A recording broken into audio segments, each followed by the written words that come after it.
semuanya. Nanti ya.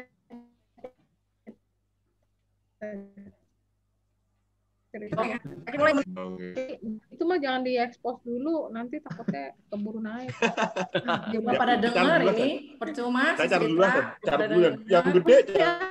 Masih ada ceritanya yang panjang. Kita kalau kasih ada nyebut nama saham ya, diperhatiin lotnya kalau nggak liquid, hati-hati nanti keluarnya susah. Oh nanti kan kita bikin liquid. Bisa nggak liquid ya? Kalau grupnya Pak Hendro udah masuk nih, wah udah trader udah masuk nih, waduh Same yang nggak liquid aja udah jadi barang paling liquid sekarang.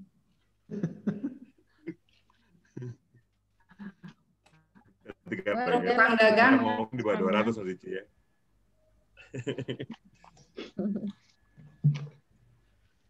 Yuk kita mulai ya, udah 3:30. Yuk, mari. Ayo.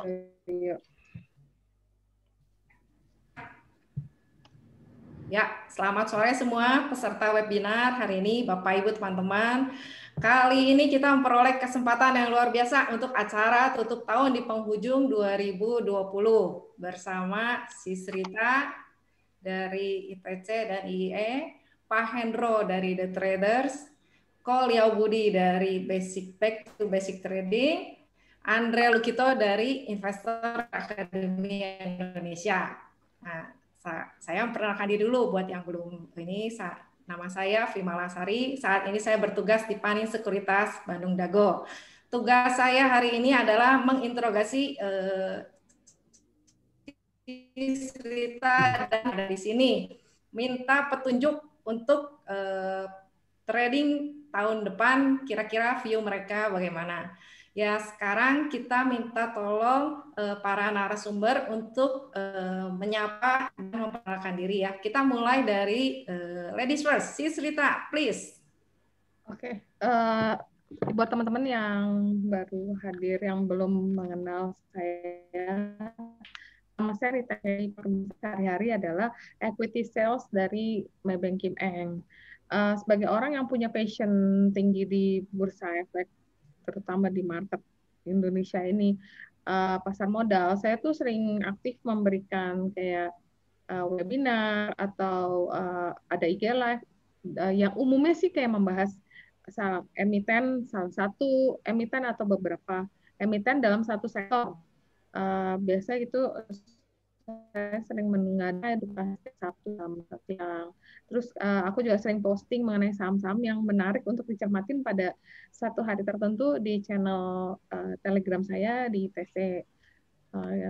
Ya paling kira-kira sedikit pengenalan singkat dari saya gitu aja.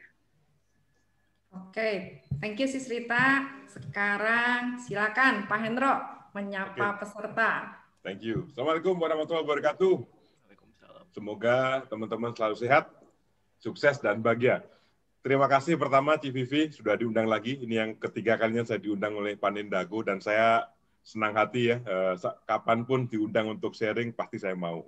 Kecuali ada sesuatu yang saya nggak bisa tinggalkan. Tapi as long as itu masih free, saya pasti mau. Kalau Cik Rita sebenarnya nggak perlu kenalan lah, semua orang udah tahu lah siapa Cik Rita gitu ya. Nah, saya yang harus kenalan karena saya masih sangat baru di market edukasi, maka harusnya saya sungkem dulu nih pada senior-senior semua nih, Cik Vivi, Ko Budi, Ko Andre, Cik Rita gitu ya. Karena saya baru masuk edukasi memang Agustus kemarin dengan membuka The Traders, dan ternyata sambutannya luar biasa ya. Hari ini itu udah hampir 11.000 membersnya dalam waktu kurang 5 bulan. Ya, thanks to semuanya lah ya. Jadi misi saya untuk ngajarin banyak orang, mudah-mudahan nanti juga makin banyak lagi yang saya bisa sharing dalam grup. Jadi teman-teman yang belum tahu, dan kemungkinan banyak yang belum tahu kan memang masih baru ya, kecuali yang di 11.000 yang di The Traders. Saya Hendro Masori, kalau mau join silakan, saya ada di grup The Traders Telegram, ada di IG thetraders.saham, ya, kemudian ada YouTube juga. Cuman hari ini YouTube-nya nggak bisa live karena tukang kabelnya lagi liburan di Bali, jadi ya ikut CVV aja lah gitu ya. Kalau mau live silahkan diikut Panin aja gitu hari ini. Jadi ada juga di YouTube-nya The Traders TV with Hendro Masori. Jadi silahkan teman-teman kalau mau gabung. Nah ini saya, Ko Budi, Ko Andre, Cerita, dan CVV pasti ke depan senang lah untuk sharing, untuk berbagi ilmu, terutama pada teman-teman yang masih baru masuk. Jangan segan-segan tanya, jangan segan-segan untuk minta ilmu. Insya Allah kami ini orang-orang yang siap untuk memberikan apa yang kita miliki supaya teman-teman bisa maju. Oke, itu aja TV. Oke, thank you Pak Hendro. Sekarang Kak Budi, silakan Kak Budi. Oke, terima kasih Cik Vivi. Buat teman-teman yang mungkin baru bergabung juga, perkenalkan nama saya Leo Budi. Saya bisa ditemui di YouTube, di Mind Trading Institute, di Telegram, di grup Back to Basic Trading. Dan apa yang saya bahas di dalam YouTube channel saya dan mungkin di Telegram juga itu lebih kepada psikologi dan money management ya, karena sesuai dengan nama institut saya yaitu Minds ya, itu lebih banyak berhubungan dengan psikologi dan money management, karena buat saya kedua hal itu merupakan sebuah hal yang seharusnya menjadi pondasi dan cukup penting untuk bagi para trader di trading apapun gitu ya, termasuk di Bursa Efek Indonesia. Itu aja Cik. Oke, thank you Kak Budi. Sekarang satu lagi nih, Andre. Silakan Andre. Oke, selamat sore semuanya. Ya, apa kabar? Ya, saya yakin semua pada belum kenal saya termasuk baru nih ya. Ini juga saya juga sungkem dulu pada suhu di sini nih, ada Pak Hendro, Cirita sama Ko Budi, semuanya senior dan semuanya juga pakar-pakarnya. Saya juga jadi malu ini minder. Ya, dan di sini juga saya kayaknya teman-teman semua di suhu di sini semua trader. Kalau saya investor sendiri di sini jadi minder juga nih. Oke. Ya, jadi mungkin bagi teman-teman yang mau belajar investasi, ya saya juga sering sharing mungkin di YouTube-nya, channelnya di Investor Academy Indonesia. Ya, suka bareng juga ada Pak Dona dan CVV di sana. Dan juga kita juga punya Instagram, ada Instagram Investor Academy IDN ya. Nah, teman-teman bisa bergabung juga, dan kita juga punya Telegram @IAI Bandung bagi teman-teman yang mau bicara tentang investasi, ya bukan trading saham, mungkin ya bisa juga. Oke, sampai jumpa ya. Oke, karena kan ini kita kan berbagai pelaku pasar itu karakternya beda-beda ya. Mungkin kalau dari durasi time frame yang di grup Cerita paling gesit lah Cerita, karena kan news cepat, paling cepat. Terus selanjutnya mungkin Pak Hendro kan teknikal kan. Terus mungkin Ko Budi yang ada position trading. Nah ini yang paling alon-alon, paling nyantai kalau Andre, karena dia beli, simpen, nah, gitu. Jadi disesuaikan sama karakter masing-masing ya. Apapun sekarang bisa cuan juga karena marketnya bullish. Nah itu yang mesti kita ingat ya. Nah ini saya mau minta tolong, ini minta view dari para narasumber. Gimana sih sebetulnya kesan masa-masa sekarang itu transaksi itu seperti apa? Pola-pola pergerakan saham tuh kadang-kadang kan sekarang kan kasarnya nih ya, kalau saya lihat di tiap hari itu pergerakannya sangat cepet banget gitu, sampai kayaknya fundamental dikacangin, yang jelek pun naik gitu kan. Movernya kan ini kan mental bingung kan, ini kenapa barang bagus gak naik-naik, yang kayak begitu bisa naik, gak berani ngejar jadinya. Nah itu saya minta view-nya coba dari sisi kita dulu. Ya, sekarang ini kita menghadapi fenomena yang cukup unik ya sejak pandemi ini. Jadi yang main ini banyak retail, jadi the retail power is sedemikian besar dan sedemikian hebatnya. Itu transaksi per hari itu bisa sampai 70-80% boleh kita bilang itu dikuasain oleh retail investor. Jadi karena itu transaksinya tuh sangat cepat dan swingnya juga cukup jauh, tapi nanti dia turun lagi. Kenapa? Karena dana retail itu cukup terbatas ya. Karena itu kalau menurut saya kalau udah saham yang udah rally terlalu tinggi, dalam sehari udah naik sampai 10% lebih baik kita nggak usah uber. Jadi masih banyak sih saham lain. Soalnya kadang-kadang karena yang beli ini banyak mostly retail, mereka akan sore itu atau menjelang sesi 2 mereka akan merealisasi profitnya atau mengurangi posisi Jadi mereka kadang beli pakai limit, jadi pagi limitnya dibesarin, sorenya dikurangin, kayak gitu sih kalau untuk fenomena yang sekarang ya. Jadi lebih baik kita ya memang makanya banyak saham yang boleh dibilang harganya secara valuasi udah nggak masuk akal, tapi masih rally terus. Tapi ada beberapa saham yang memang rally karena ada story. Nah, itu pun valuasinya buat orang yang lihat akan, aduh ini nggak masuk akal nih, harganya PR-nya ketinggian, tinggi. Nah, tapi memang mereka ada story gitu. Story-nya ya future story yang which is belum terjadi pada saat ini. Kadang ada beberapa ya, saham yang terjadi seperti itu. Tapi ya kalau misalnya udah terlalu tinggi juga saya nggak rekomen sih. Cuman kayak kalau dia ada pullback, ada koreksi dikit, mungkin itu boleh dimanfaatkan untuk masuk. Tapi ya tetap mesti jaga-jaga stop loss ya, karena biasanya saham yang kayak harganya udah rally terlalu tinggi itu udah nggak masuk akal ya. Vivi tadi udah jaga.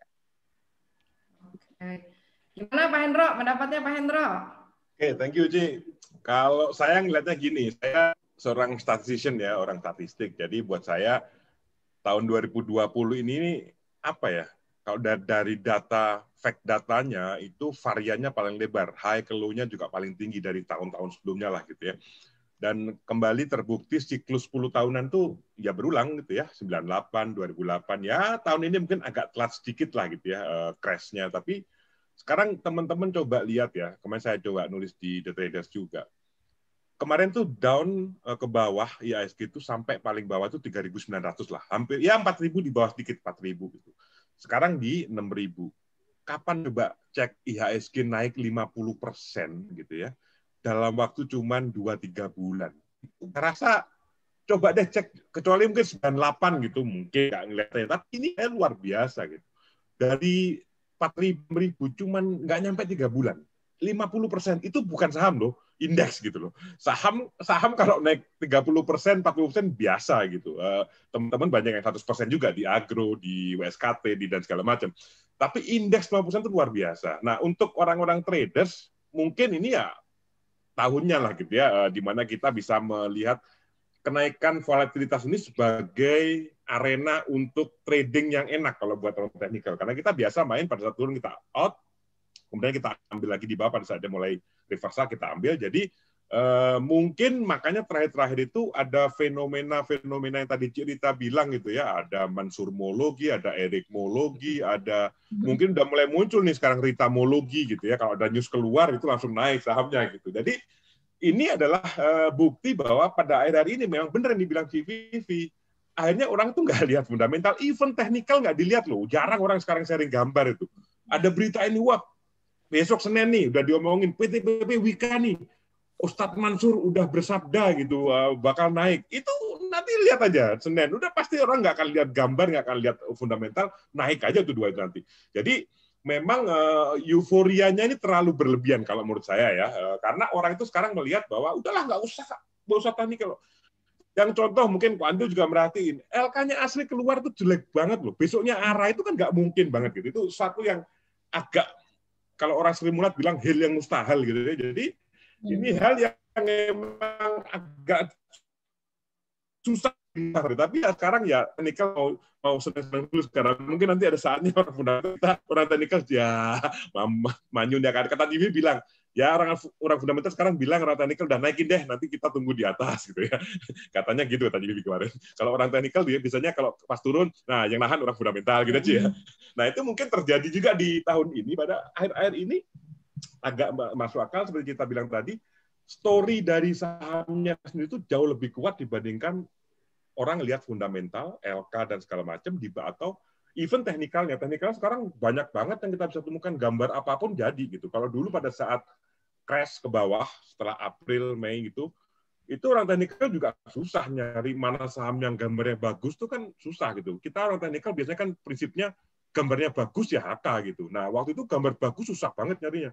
Baru 3 bulan terakhir ini kok lihat saham apapun tuh digambar bisa aja gitu. Ada aja gambar yang bisa jadi bikin naik gitu. Nah itu yang buat kita sebenarnya ya saya sih nanti ngingetin ya kalau teman-teman baru masuk sekarang cuan ya udah dinikmati aja gitu. Tapi jangan lupa untuk selalu apa ya, down to earth, bahwa ini suatu gak luar biasaan sebenarnya. Kalau dari 10 tahun saya trading, ini mungkin tahun yang sangat volatil, di mana up and down-nya itu luar biasa. Pada saat dibanting ya kerasa gitu ya, pada saat naik juga kerasa banget.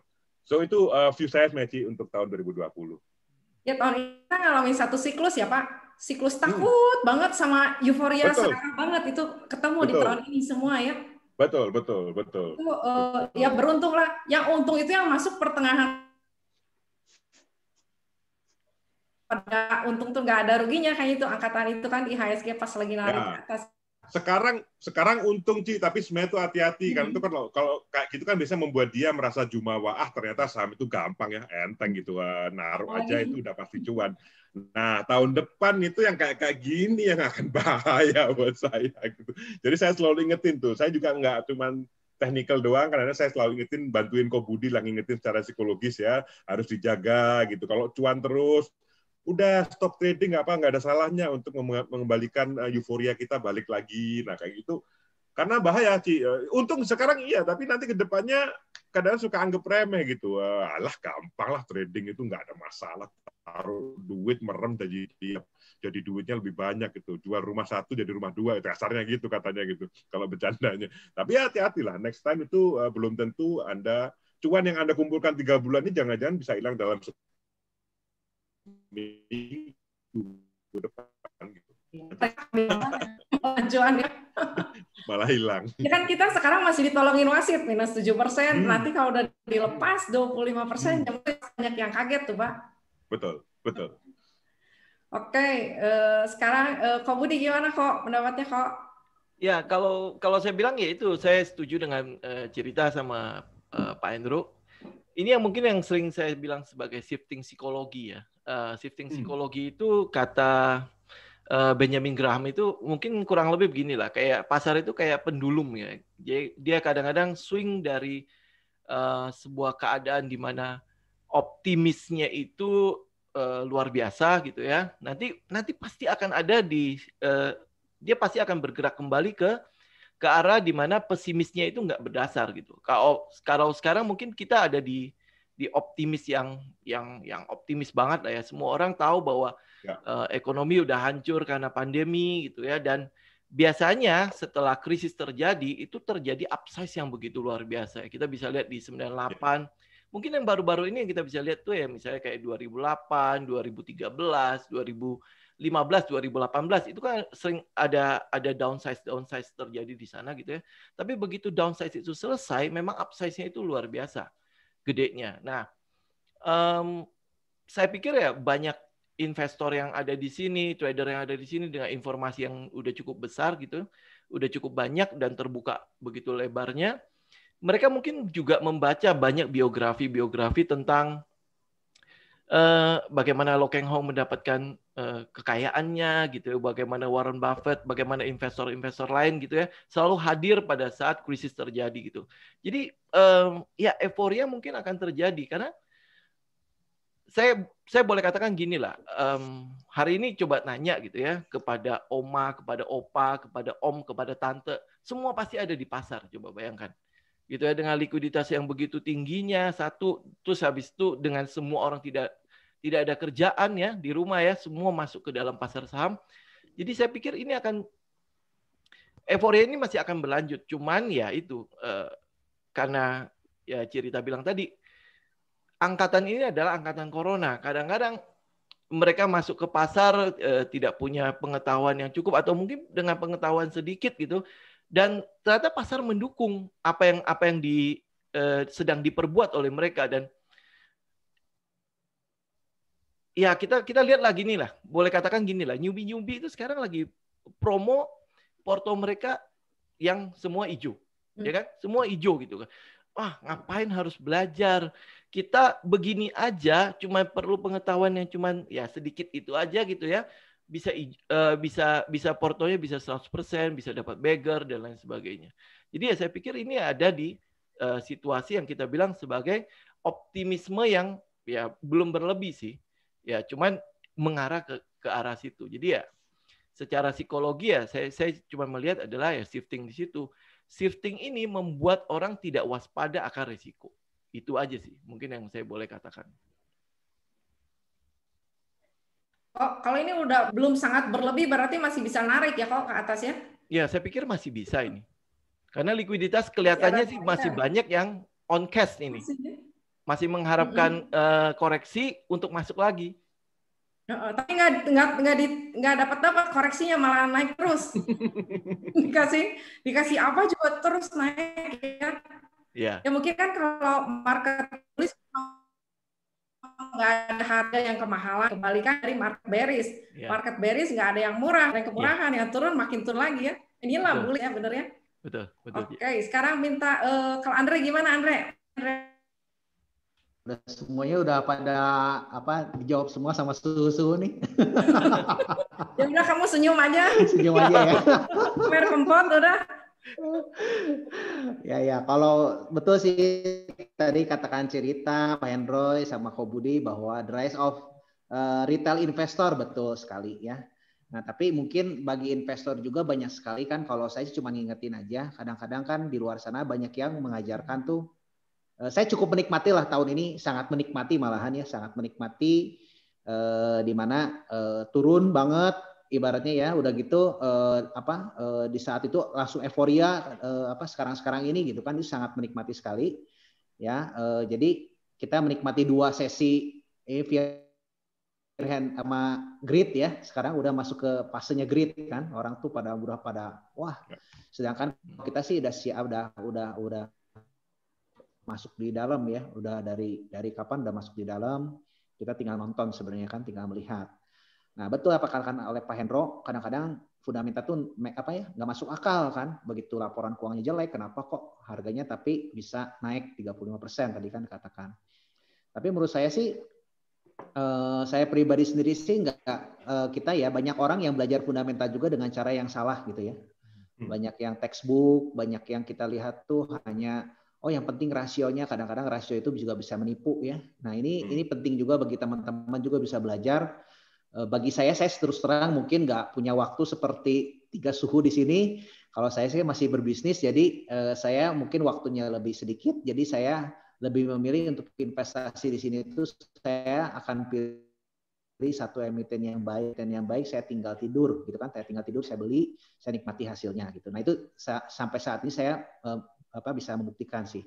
Nah, harapannya juga mungkin ini jadi warna ya, mungkin buat teman-teman juga ngelihat bahwa banyak cara mungkin bisa cuan di bursa saham, apapun itu caranya, semua sah-sah aja, yang penting cuan gitu kan. Kalau kita ngomongin ya, nggak ada yang salah di bursa saham, mau itu ngomongin caranya fundamental, teknikal, mana yang paling benar, mana enggak, mau bandarmologi, apapun lah bisa digunakan, selama cuan dan nyaman silakan dipraktekkan. Hey, thank you Andre. Kamu udah tinggal duduk manis. Ini trader-trader yang angkatin porto kamu. Makasih. Nanti kalau turun, kamu yang beliin barang kita ya. Amin. Oke, nah sekarang saya mau nanya dulu nih, kira-kira nih ya, tahun ini coba bisa dibagiin nggak beberapa hasil kasarnya the big winner dari hasil tradingan para narasumber ini, 1 atau 2 macam saham lah. Misalnya saya dapat dari saham ini berapa persen, nah itu durasi holding periodenya berapa lama, kenapa saya pilih itu, gitu. Bisa ya Pak, Ibu, Ibu Sis Rita? Ya kita dari Sis Rita, Sis. Oke, gini deh, yang paling gampang ya, yang terakhir kita adain acara ini kan berapa, sebulan yang lalu bukan sih? Ya sekarang cepat naiknya ya, udah nunggu bajar-bajar nggak terlalu lama. Iya, yang kemarin kan kita ada bahas juga soal ASRI. Waktu itu ASRI masih 120 kan, yang aku bilang dia udah restrukturisasi bonnya segala macam. Itu masih 120, sekarang harganya udah 280, 278 ya sekarang ya. Nah, itu sebelumnya kita ada ngobrol yang di channel itu soal SAMI. SAMI juga harga di 100-an. Nah, sekarang harganya udah mungkin 300-an ya. Terus yang aku terakhir itu sempat masuk itu sebelum aku ada webinar sama Agro, itu juga Agro harga masih 400-an dan sekarang masih 1000-an. Jadi kebetulan saham yang kita pilih mungkin bukan saham blue chip ya, karena buat aku pasar sekarang nih banyak pasar yang boleh dibilang small cap kali ya. Nah, small cap yang kayak gini ini banyak yang ngasih profit yang cukup lumayan gitu. Antam juga kita masuk, aku sempat trading sih karena dia kan saham komoditi. Jadi komoditi itu naik, tar kita nge-hold, begitu komoditinya di swing kita profit taking. Jadi beberapa saham itu memberikan profit yang boleh dibilang rata-rata hampir di atas 100% sih dalam waktu yang cukup ya, terutama sih yang dari berapa bulan ini terakhir lah ya. Yang sebelum-sebelumnya juga kita ada nge-hold juga kayak BES, tapi ya BES kita juga udah keluar sih, udah trading. Jadi ya percentage profitnya so far masih lumayan, dan agronya aku masih nge-hold juga. Dan yang sebelum itu kita ada bahas agro sama Garuda, Antam, itu yang 3 itu aku masih nge-hold juga. Kecuali untuk Same sama Asri aku udah realisasikan profitnya sih. Oke, luar biasa ya. Nah, terus kan biasanya gini nih kan, orang tuh sibuk cari cara beli gimana, cara jual gimana. Tapi ada satu yang mesti kita perhatiin, cara kita nge-hold barang ya. Kan nggak mungkin beli 1 jam pengen arah. Nah, itu ada jurus satu namanya jurus diam, jurus hold, biarkan sahamnya membuktikan kinerja dia gitu kan. Kadang-kadang beli langsung jual, jadi untungnya tuh kan nggak bisa tebal. Padahal kita kalau pengen untung tebal kan ada yang satu jurus itu yang namanya jurus hold. Nah, kalau bahasa Sundanya jurus cicing heula, kamu diam, jangan dijual dulu, simpan biar sampai tebal, sampai target. Nah, itu kalau menurut saya yaitu salah satu godaan untuk menjual ketika sudah profit buat trader ya, termasuk saya juga, itu paling berat itu buat saya. Nah, itu mungkin bisa diceritain juga Pak Hendro, saham-saham yang menghasilkan profit, sharing juga Pak. Ya, saya sharing based on fact aja karena semua ada jejak digitalnya di The Traders ya. Jadi waktu itu saya juga sama Kak Jelita. Sebulan yang lalu kita adain, kalau nggak salah ya, sebulan yang lalu saya juga sebutin Indi waktu itu. Waktu itu Indi masih sekitar 900-an. Indi saya udah out di 1.900. Begitu target, saya juga gambar cup handle-nya di IG atau di TV juga saya juga sebutin. Nah, kemudian yang 2 saya masih hold, WSKT itu modal 775, kemudian Agro 434. Ini juga saya coba sebutin di grup.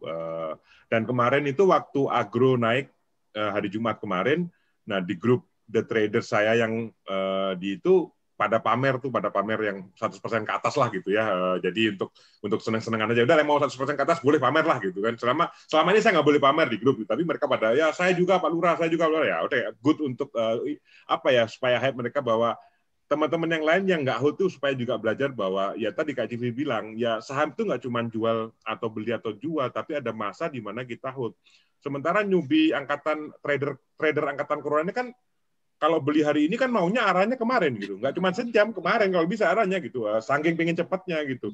Begitu dikasih saham yang nggak jalan, waktu itu kan saya pakai pola short stroke pattern namanya untuk Garuda itu confirm, kemudian ya mereka pada beli, kemudian kan nggak jalan kan, seminggu di situ aja, nggak seminggu sih, berapa hari di situ aja, itu udah mulai ngomel, Pak katanya short stroke pattern, kok nggak naik-naik, lah apa terus mau sekarang confirm besok langsung arah, kan ya nggak juga enak, gampang bener main trading saham kalau kayak gitu, nggak juga gitu. Nah, jadi kemarin begitu naik, Jumat kemarin udah mulai naik tinggi, nah siapa yang ngomong kemarin menggunakan Garuda kan. Jadi kayak gitu-gitu teman-teman juga mesti belajar bahwa ada unsur passion di sana gitu ya, ada unsur kesabaran, ada unsur ya harus tadilah cicing dulu gitu ya, udah stop untuk ngeliatin, biarkan mereka naik dulu.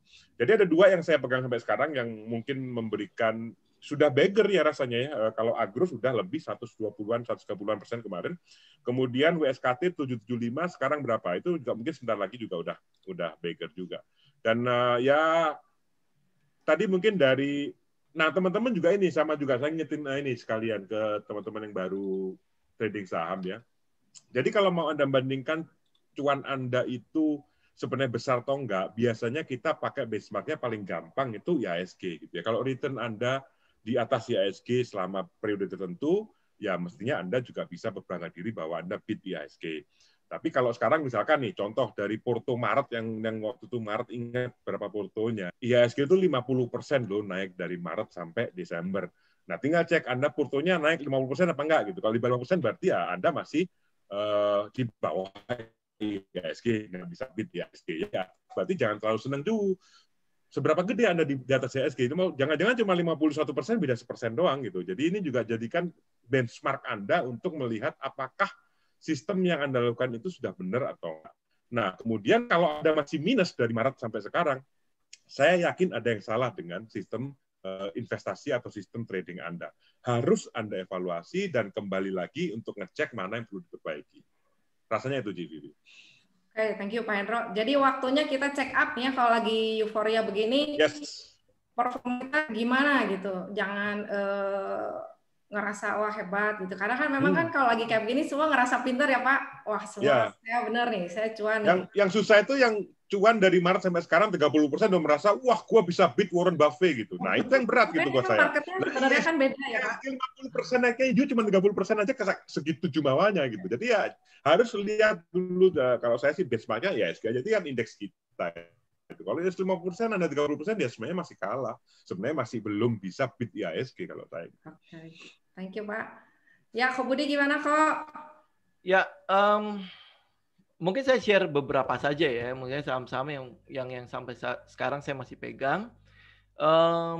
Saya ambil contoh misalnya kayak DSNG ya. DSNG pada saat orang-orang euforia dengan CPO, yang kita pilih dari sektor itu ya adalah DSNG. Jadi kebetulan DSNG saya udah lepas, tapi ada beberapa peserta dari kelas coaching masih hold sampai sekarang. Jadi kita masuk itu di sekitar 350 kalau nggak salah ya. Nah, itu sampai sekarang akhirnya menjadi salah satu bagger untuk mereka. Terus saham selanjutnya mungkin yang bisa kita lihat itu adalah kayak di awal bulan ya, saya sempat rekomendasi BRPT kalau nggak salah ya. BRPT itu dari sejak 600 ya, 600 terus sempat masuk lagi di 900. Itu ya mungkin kalau teman-teman yang pernah ikutin channel saya, ini adalah saham favorit saya kebetulan ya, dan ternyata trennya itu masih berlanjut untuk EBT. Jadi sampai sekarang saya masih hold untuk BRPT. Dan ini mungkin satu saham lagi yang lagi ngetrend sekarang adalah soal nikel ya, soal nikel. Nikel itu mungkin teman-teman euforia di Antam, di Inco ya, di satu lagi apa ya, saya lupa gitu ya. Nah, kalau pilihan saya itu lebih ke arah satu saham yang agak kecil itu namanya DKFT. Ya, jadi DKFT itu kita sempat beli itu di area sekitar 110-an. Itu yang mungkin area-area yang sering saya sebut sebagai money spot gitu ya. Jadi ada beberapa peserta masih hold sampai sekarang. Jadi jangan tanya kalau saya hold apa enggak, karena ini saham tahu liar gitu ya. Nah, saham selanjutnya mungkin saham-saham ayam-ayam ya. Saham-saham ayam-ayam itu saya masih hold itu adalah Main.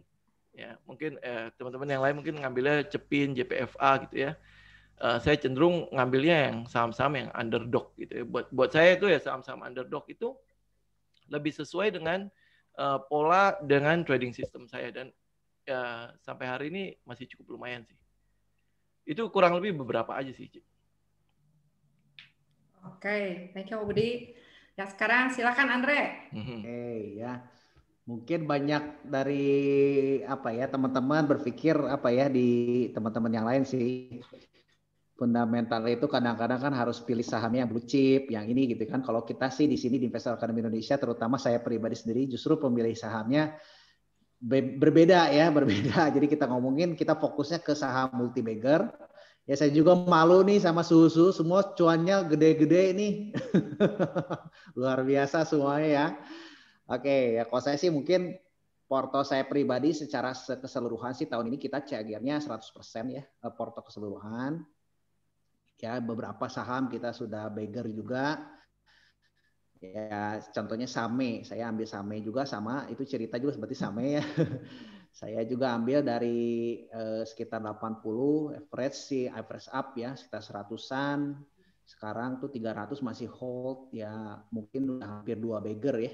belum beggars, belum 2 beggars sih sebenarnya Maya, tapi masih sampai sekarang saya masih hold. Ya karena kita percaya sahamnya harusnya bisa sampai 600 ya kita bicara. Ya mudah-mudahan bisa jadi berapa beggar? Nah, 6 beggar lah ya, 6 beggaran. Nah, terus kalau PTPP kita ambil dari 800 juga ya, sekarang udah beggar lebih. Ada juga Pak Donald ambil Adi dari 500, sekarang udah 1000 berapa ya? 1600 kalau salah ya. 1600 ya, gitu kan. Nah, saya DKFT sama dengan Kobudi juga DKFT 100% ya. Juga apa namanya tuh, kalau Pak Donald lebih ini lagi, Pak Donald bisa 200% CAGR-nya tahun ini. Saya baru 100%.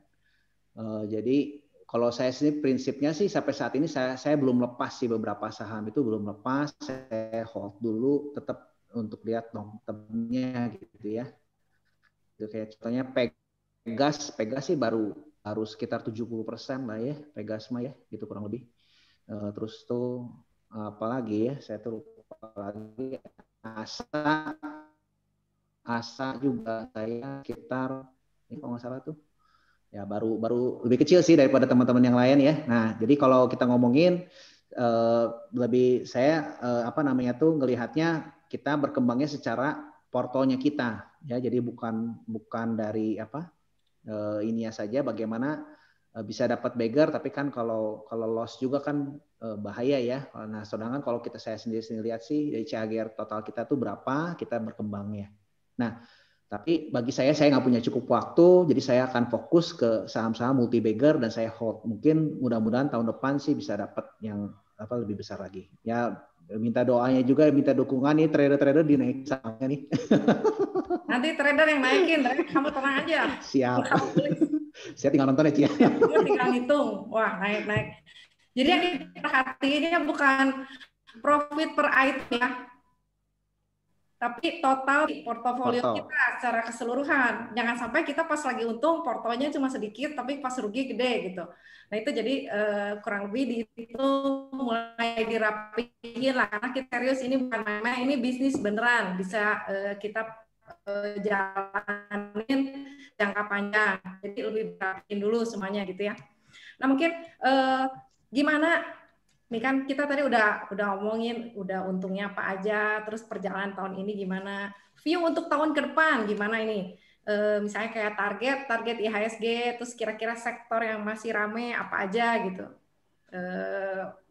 bisa tolong dibagi ya, Sisi Rita dulu. Ya, tahun depan sih aku juga masih mungkin nggak akan sebagus tahun ini ya. Tahun depan ini kita masih ngelihat dulu vaksinnya itu akankah distribusinya lancar, terus hasilnya gimana, apa ada efek sampingan atau apa, itu kan kita nggak tahu. Jadi aku rasa untuk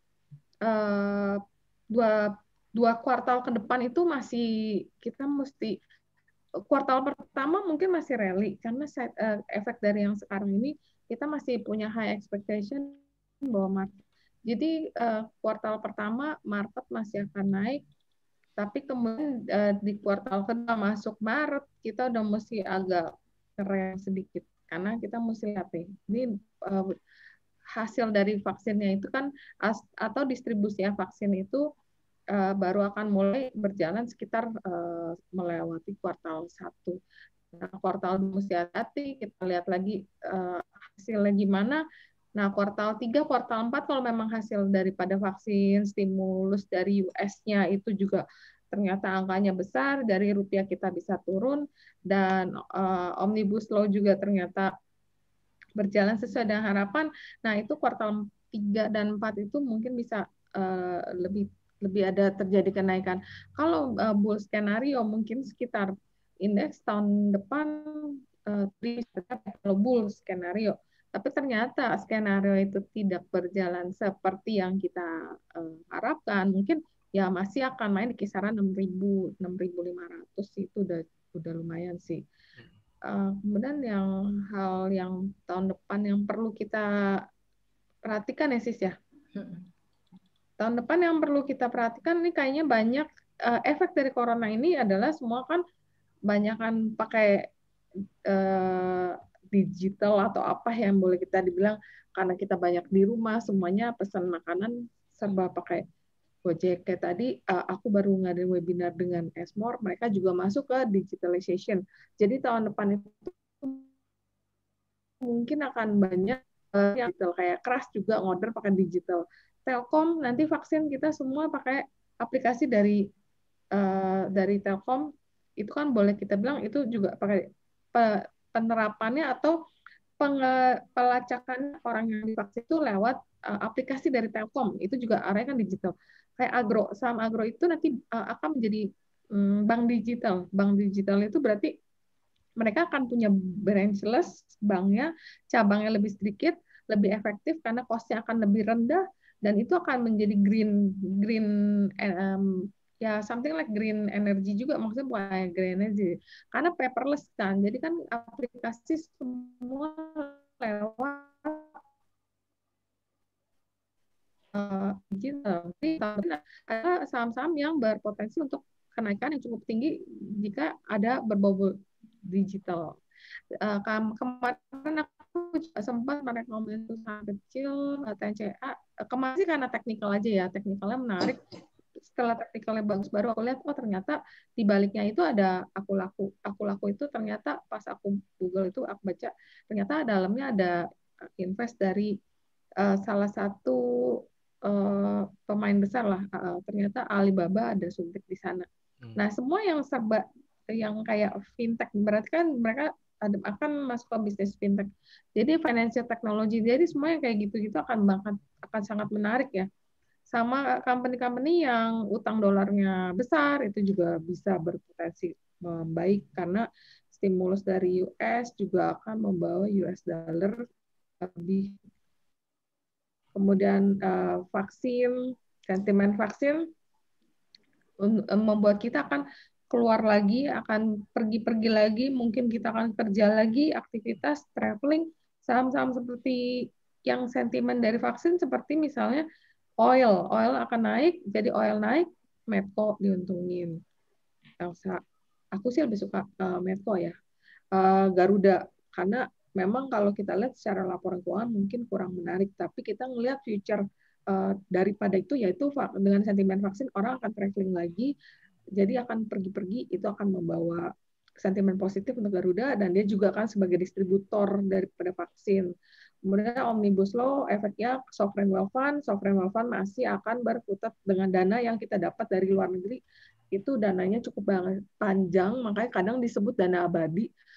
Itu nggak seperti masuk ke market pada umumnya yang hari ini beli, misalnya setahun kemudian dia lihat kayaknya kurang menarik, mereka bisa cash out. Asingnya ini masuk lewat sovereign wealth fund, ini bagus karena ini jangkanya akan panjang 10-15 tahun. Jadi itu cukup menarik ya untuk beberapa company yang diuntungkan dengan adanya sovereign wealth fund, terutama mereka akan inject atau mereka akan invest di sektor jalan tol atau tourism mereka akan invest di kayak pelabuhan atau lapangan terbang, itu juga akan sentimen juga buat kita punya penerbangan tadi.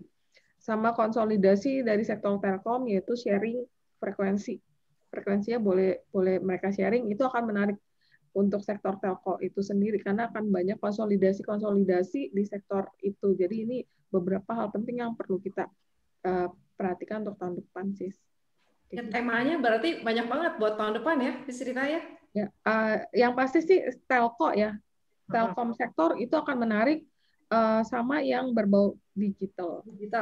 Ya karena gara-gara ini lifestyle kita rubah semua ya, jadi ada perubahan gaya hidup yang mungkin concern kita juga jadi rubah semua ya dari situ ya. Iya. Oke, sekarang coba saya minta tolong view-nya Pak Hendro, Pak. Silakan, Pak. Oke, thank you, Ci. Sebenarnya kalau pertanyaan view panjang kayak gini bukan domain saya ya, karena saya bis chart pendek-pendek aja gitu ya. Ini domainnya kok Andri sebenarnya. Tapi ya udahlah, saya coba untuk jawab. Tetap saya ngelihatnya paling pendek-pendek aja, karena buat saya orang yang fleksibel, begitu berubah ya saya ikut berubah. Tapi gini, saya setuju dengan cerita banget gitu ya. Jadi penentuan ke tahun depan ini sebenarnya lebih tergantung, yang pertama paling deket tuh vaksin ya. Vaksin ini sukses apa enggak? Karena kalau udah sukses, itu nanti PSBB nggak ada segala macam, yang paling cepat pasti properti mall itu ya Pewon, kemudian apalagi SMRA dan kawan-kawan BSD itu pasti yang bereaksi pertama, sama saham-saham restoran lah ya, apalah gitu ya. Banyak saham itu pasti akan cepat banget. Jadi vaksin yang pertama. Kemudian yang kedua adalah masalah tadi ya, sovereign wealth fund itu SWF. SWF ini ya kemarin aja itu baru ditandatangan payungnya saja udah kayak gitu. WSKT naik hampir arah, semua pokoknya segala macam itu naik semuanya, karena itu padahal baru umbrella law-nya dulu gitu, baru payungnya, belum nanti turunan-turunannya, belum lagi nanti tiba-tiba ada berita misalkan Kanada beli WSKT apa sekian triliun segala macam, itu pasti masih banyak, masih panjang perjalanannya. Jadi ke depan saya pribadi masih ngelihat sektor popcorn ya, nyebutnya orang-orang itu ya, properti dan konstruksi itu masih ada peluang lah, terutama dalam waktu-waktu dekat lah, Q1 gitu ya, Q1 Q2 mungkin masih akan bisa upside yang masih lumayan. Kemudian yang kedua saya ngelihat ya selain mining yang udah naik itu adalah CPO. CPO itu kalau lihat harga CPO teman-teman, harga CPO sekarang tuh kemarin tutup 3.444, itu sudah hampir mendekati high tahun 2012. Bayangkan 8 tahun. 8 tahun all time high gitu ya. Jadi itu pun 2012 itu paling tingginya 3471. Saya udah cek tadi. 3.4 ya tinggal 30 poin lagi itu udah menyamai high dari 2012. Nah, sekarang Anda lihat saham-saham CPO udah balik belum? Sama kayak tahun 2012 kan kasarnya itu. Mungkin dipengaruhi oleh emang LK-nya belum keluar ya. Tadi saya cek juga, LSIP sekarang 1270. Tahun 2012 Anda tahu nggak harganya berapa? 3.150 gitu.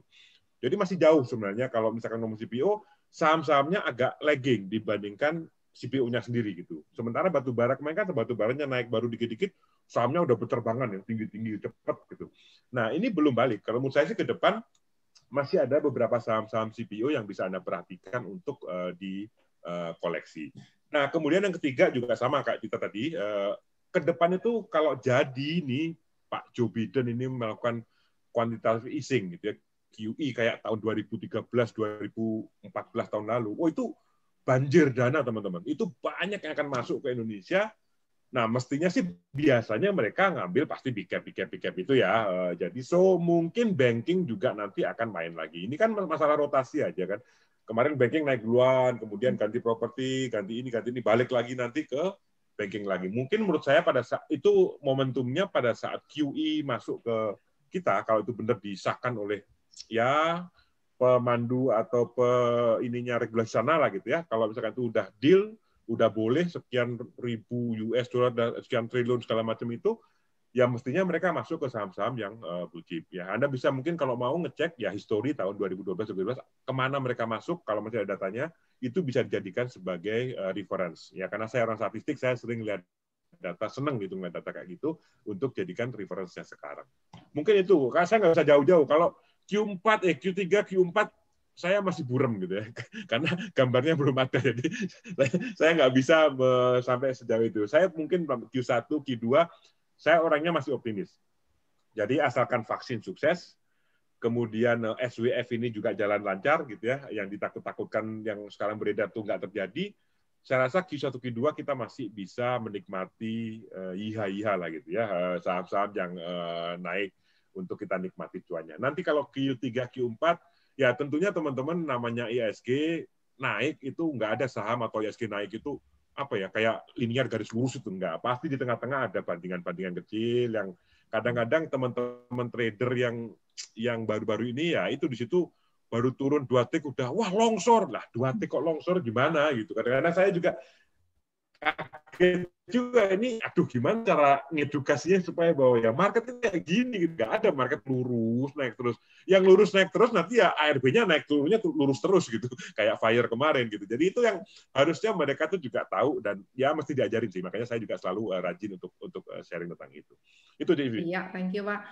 Ya mungkin kita bisa lihat hasil dari Q4 nih full year tahun ini gimana. Terus laporan keuangan Q1 apa sesuai sama ekspektasi kita? Apa kita ekspektasi berlebihan atau price in? Nah mungkin nanti situ market akan menilai kali harga akan bergerak hasil dari laporan keuangan itu kali ya. Betul. Nah itu. Terus kalau sesuai lanjut, kalau enggak ya mungkin cari pijakan lagi, menyesuaikan lagi ya. Nah itu. Terus mungkin memang fenomena sekarang saham second liner lebih menarik ya. Kalau ini kan larinya lebih kencang karena mungkin kalau turun juga turunnya lebih dalam ya. Jadi lebih sekarang pegang blue chip kan kerasanya ini saya salah masuk bioskop gitu ya. Saya biasa kan gini kan bioskop ini yang rame, kok saya nonton yang nggak rame gitu kan, kadang-kadang kayak gitu ya. Mungkin sekarang ya hype-nya lagi di second liner sama komoditas ya Pak.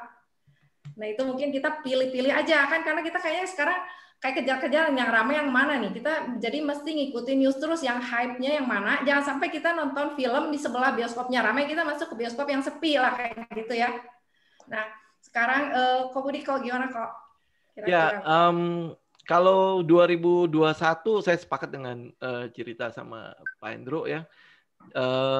Dari sisi saya itu saya cuma melihat adalah 3 katalis yang mungkin akan bisa mempengaruhi 2012. Yang pertama ya pasti soal vaksin ya. Cuma vaksin ini yang seperti cerita sama Pak Hendro bilang, kita belum tahu bagaimana efektivitas dari vaksin ini karena vaksin yang masuk ke Indonesia yang Sinovac itu aja sebenarnya uji klinis yang tahap 3-nya belum selesai gitu kan. Betul. Tapi dia udah mau didistribusikan, sudah mau dilakukan di Januari. Jadi banyak sekali mungkin masih pro dan kontra gitu ya tentang vaksin ini. Walaupun ya mungkin kalau dilihat dari cara pengembangan vaksinnya untuk keseluruhan ya dari Pfizer apa Moderna dan yang Sinovac ini mungkin yang paling aman di secara medis itu yang paling aman yang Sinovac karena ini dia berasal dari virus yang dilemahkan ya, sedangkan yang 2 itu kan dari proses DNA ya. Nah ini aja masih banyak pro dan kontranya. Jadi yang mungkin yang harus kita perhatikan yaitu soal vaksin ini. Apakah nanti akan ada efek sampingnya? Nah, kalau ada efek samping, ya kita juga mesti lihat ya, efek sampingnya itu berapa besar. Nah, biasanya kan terutama untuk yang zaman corona ini ya, banyak sekali trader retail yang ada di dalamnya yang saya sering analogikan sebagai burung kuntul gitu ya. Ada sesuatu gerakan sedikit mereka terbang semua gitu. Nah, itu kadang-kadang yang bisa membuat indeks itu mungkin koreksi kayak koreksi kepanikan gitu. Karena mendapatkan berita yang negatif sedikit logiknya itu udah nggak jalan gitu.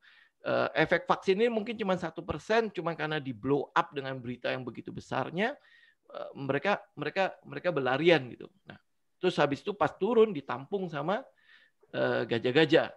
Nah, itu mungkin yang teman-teman mesti perhatikan di 2021. Bagaimana efek samping vaksin ini? Kalau efek samping vaksin ini benar-benar efek sampingnya itu gede atau besar, ya mungkin ya teman-teman juga boleh consider untuk sementara taking profit dulu gitu ya. Nah, hal yang kedua adalah soal inflow ya.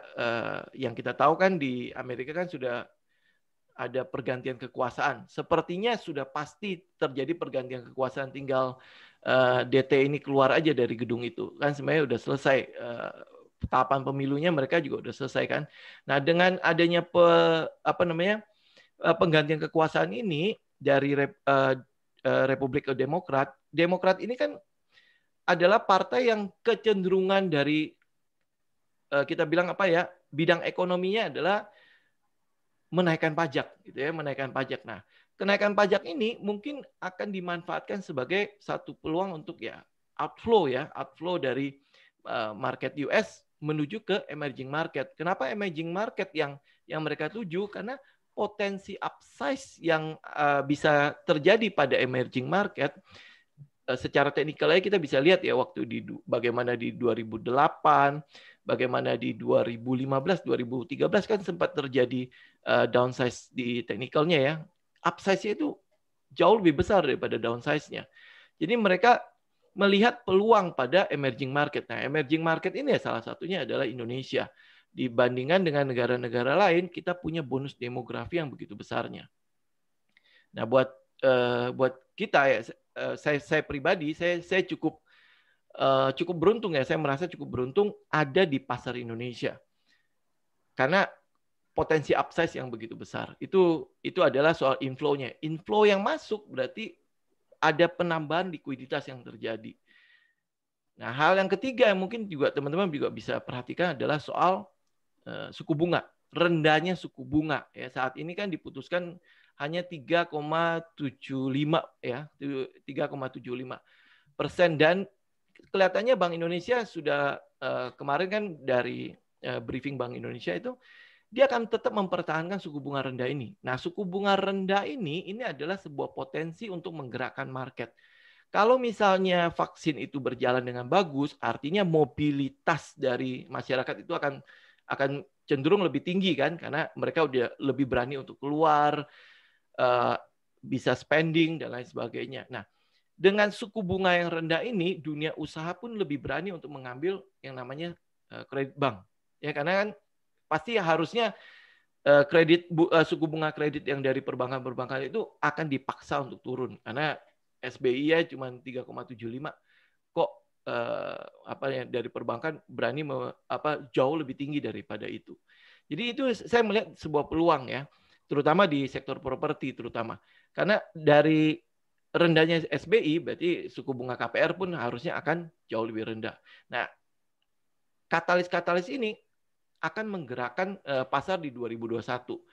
Buat saya 2021 itu adalah tahun kita panen ya.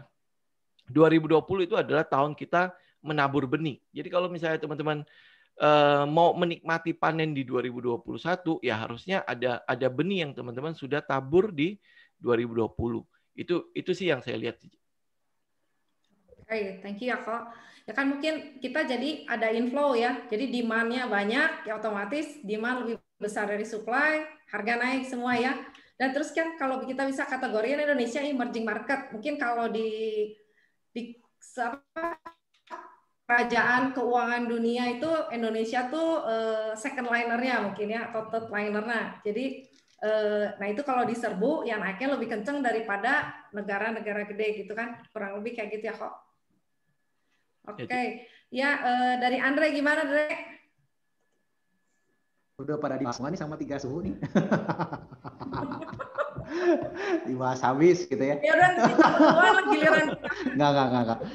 Mungkin saya akan sedikit tambahkan. Saya sangat setuju sekali dari tiga suhu yang ada di sini ya. Tapi intinya bagi saya sendiri sih tahun 2021 adalah tahun big moment ya. Big moment untuk kita di Indonesia juga nih jadi big moment. Karena dengan kepemimpinan Pak Jokowi ini kan ada banyak peluang yang kita bisa dapatkan. Ada beberapa hal yang kita bisa jadi catatan ya. Tadi kan sudah pada disebutkan ya. Yang pertama dengan adanya perubahan kepemimpinan di US mengakibatkan adanya salah satunya pajak, tapi dengan catatan tuh dengan cerita bahwa ada juga mungkin stimulus yang akan dikeluarkan tadi kan QE quantitative easing, sehingga menjadikan nanti dana-dana yang ada di US itu akan mencari ya likuiditas bertambah di dunia, mencari ini emerging market. Nah pertanyaan kan emerging market banyak gitu, salah satunya kan China. China ini kan termasuk yang beautiful lah kalau kita sebutkan. Tapi kenapa kok ibaratnya Indonesia tetap dipilih gitu kalau kita sangat prospektif? Karena kita punya SWF tadi yang dikatakan ya. SWF tadi memperingkas aturan main dan segala macam sampai tenaga kerja, singkat cerita tuh ini akan mempercantik. Bahkan kenapa nggak pilih Vietnam, Thailand gitu kan? Bahkan mungkin prioritasnya ke Indonesia gitu kalau kita bilang. Karena Indonesia sudah mempercantik diri, mempermudah aturan, plus lagi Indonesia termasuk valuasi di Indonesia tuh masih murah dibanding negara-negara yang lain juga. Ya itu yang poin yang catatan buat saya sendiri ya, buat teman-teman juga. Nah, tapi di luar itu ternyata turunan SWF ini kan memang belum diresmikan secara detail ya, tapi kita bisa ambil beberapa poin penting. Salah satunya itu adalah kepemilikan asing di properti kan, kalau kita sebutkan. Nah ini juga menarik gitu kan, makanya stock pick kita salah satunya tuh yang kita perlu perhatikan tahun depan tuh di konstruksi dan di properti, karena ini akan menjadi momen yang penting gitu kan.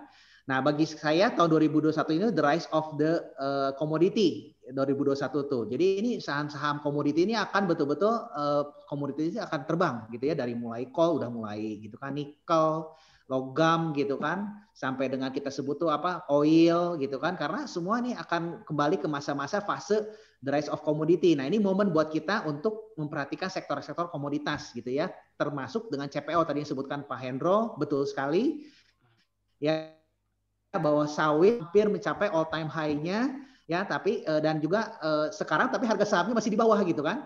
Nah, dengan kebijakan justru Pak Jokowi saat ini di B30 nanti ke depan ini akan jadi katalis yang baik buat teman-teman justru di tahun depan menurut saya ya. Nah, karena kenapa? Satunya kan udah ada pajak nih. Orang pada takut, sempat kan ada jual tuh dulu tuh, sempat harganya tuh turun. Padahal pajak itu dibuat untuk melindungi B30 sendiri gitu kan. Nanti akan diberikan subsidi kepada B30 gitu kan. Nah ini untuk melangsungkan kegiatan biodieselnya tetap berjalan. Nah ini jadi momen justru menurut saya. Yang ekspornya kan ditambahkan pajak gitu kan. Nah nggak jadi masalah karena yang ekspor kita juga nggak terlalu banyak dibandingkan dengan yang di lokal sendiri. Nah ini jadi momen penting untuk kita melihat bahwa saham komoditas terutama di sawit juga akan jadi cemerlang di tahun depan ya mudah-mudahan ya. Nah tapi game changernya balik lagi tetap di vaksin, betul katakan oleh Cirita tadi.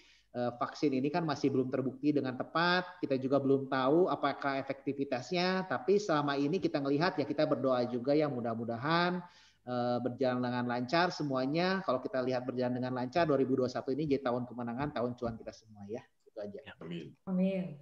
Ya kita kan ibaratnya kalau vaksin ketemu kita balik ke posisi awal ya, IHSG kita di level tertinggi 6.700 ya, mungkin target paling dekat di situ kali ya. Kalau vaksinnya benar-benar ketemu gitu orang kurang lebih di area situ ya.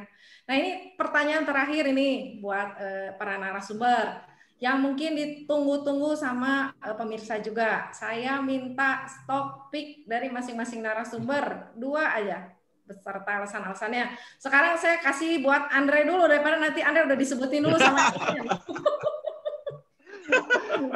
Ayo Andre, kamu nanti maksudnya sahamnya atau sektoral aja ya? Sahamnya 2 lah. Oh, sahamnya. Sama alasan, sama resiko ya. Jadi kan kita bisa lihat sudut pandang kamu, lihat ini kenapa alasannya, resikonya apa. Kalau dibeli ya, kan kita nggak mungkin ini beli pasti naik, pasti ada turun naiknya. Yang bikin dia turun tuh apa gitu. Nah itu. Oke. Dua semua ya. Dulu. Nanti kalau kamu udah disebutin lagi. Ya kalau saya sendiri pribadi kan saya akan berpegang teguh pada value investing ya, value plus growth investing. Saya akan cari saham-saham yang mungkin belum banyak masih murah dan layak untuk kita perhatikan untuk ke depan. Sebenarnya di luar itu kan saya bisa ya rekomendasi saham konstruksi atau nggak sahamnya ini juga kan udah PBV-nya hampir mendekati 1 ya gitu kan. Tapi kalau kita lihat yang PBV-nya masih rendah dan masih layak untuk diinvestasikan, ada beberapa hal. Kemarin juga saya ada di acara sih ya. Saya kasih 2 aja ya. Yang pertama tuh di Gajah Tunggal. Nah, Gajah Tunggal di sini menarik ya. Karena Gajah Tunggal ini proksinya tuh harga karet. Nah, harga karet ini kan sudah naik nih, harga karet karena kan kebutuhannya untuk karet ini kan naik. Kenapa? Karena sarung tangan tuh banyak dipakai di rumah sakit gitu kan.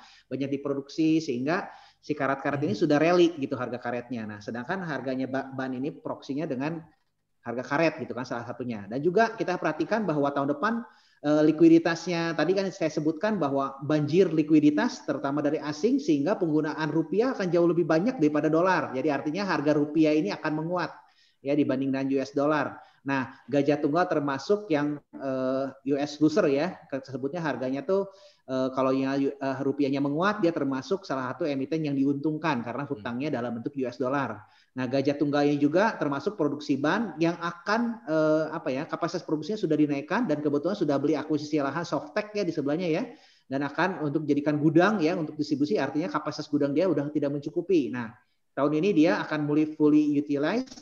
Tahun depan mudah-mudahan semakin kapasitasnya semakin utilisasinya makin 100%. Nah, itu itu akan menambah justru produksi dia dan mudah-mudahan bisa terbang ya tahun depan ya. Jadi gajah terbang ya. Gajah terbang, Dumbo. Oke.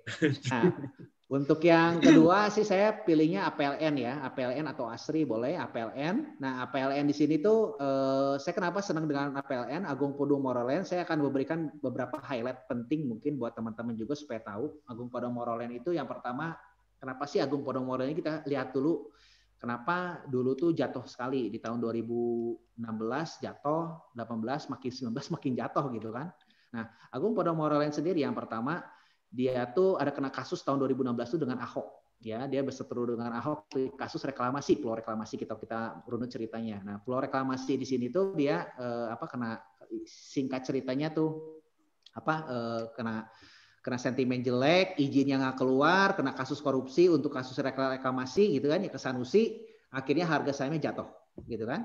Sempat rebound lagi karena kan penjualnya bagus, tapi jatuh lagi karena kasusnya reklamasi lagi gitu kan. Nah, singkat cerita, dan tahun 2018-19 dia jatuh tuh gara-gara properti sedang masuk masa sunset industri. Artinya itu kan sulit untuk menjual properti gitu kan, udah mulai seret gitu kan. Karena saya nggak perlu panjang lebar lah di 2018-19 gitu kan, ada trade war yang mengakibatkan dan lain-lainnya. Nah, singkat cerita properti itu termasuk yang kurang lah. Nah, waktu itu BI sudah mulai turun tuh, harusnya 2019 sudah mulai naik lagi tuh properti, tapi ada COVID.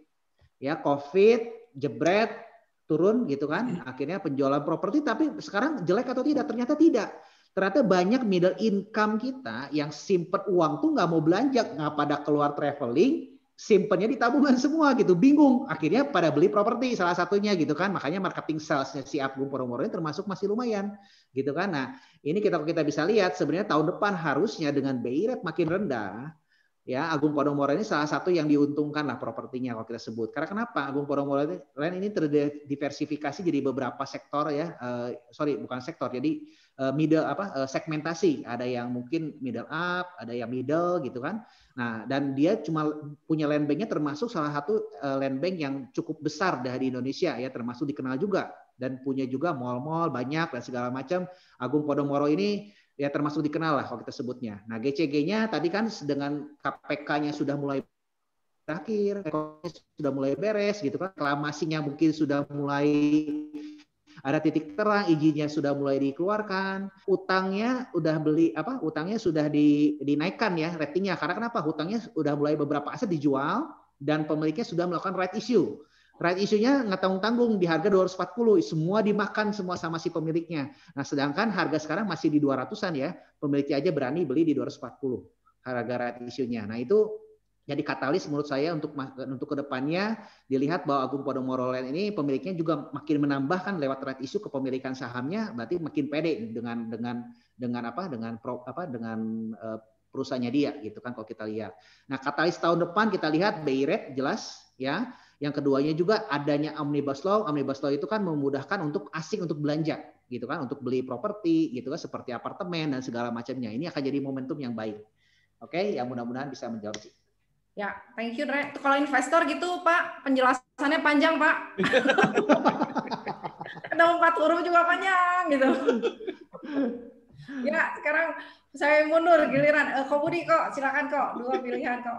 Oke, kalau saya cenderung masuk ke setup secara teknikal ya. Jadi ada beberapa saham, sebenarnya saya malah pilihnya udah 4 saham gitu. Kalau cuma 2 doang ya udah saya pilih 2. Udah 2 japri kok. Oke, nah itu ada beberapa saham yang mungkin teman-teman bisa perhatikan. Yang pertama yang mungkin saya tertarik adalah dengan saham Pizza, ya Pizza Hut. Teman-teman pasti ya yang suka dengan Pizza Hut pasti bisa melihat ya bagaimana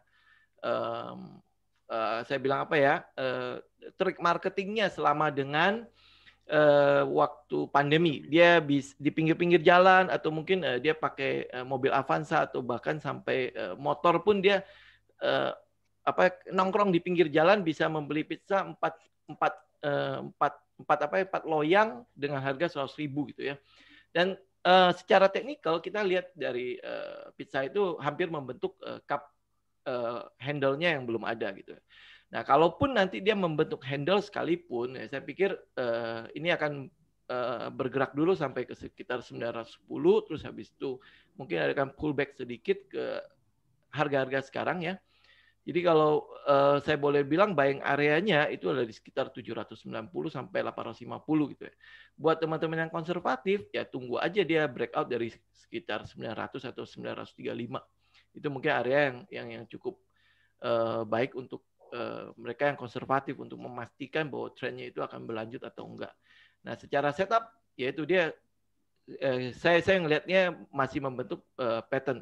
Either dia mau membentuk cup saja atau saucers atau cup with handle gitu. Ini adalah satu tentang pizza.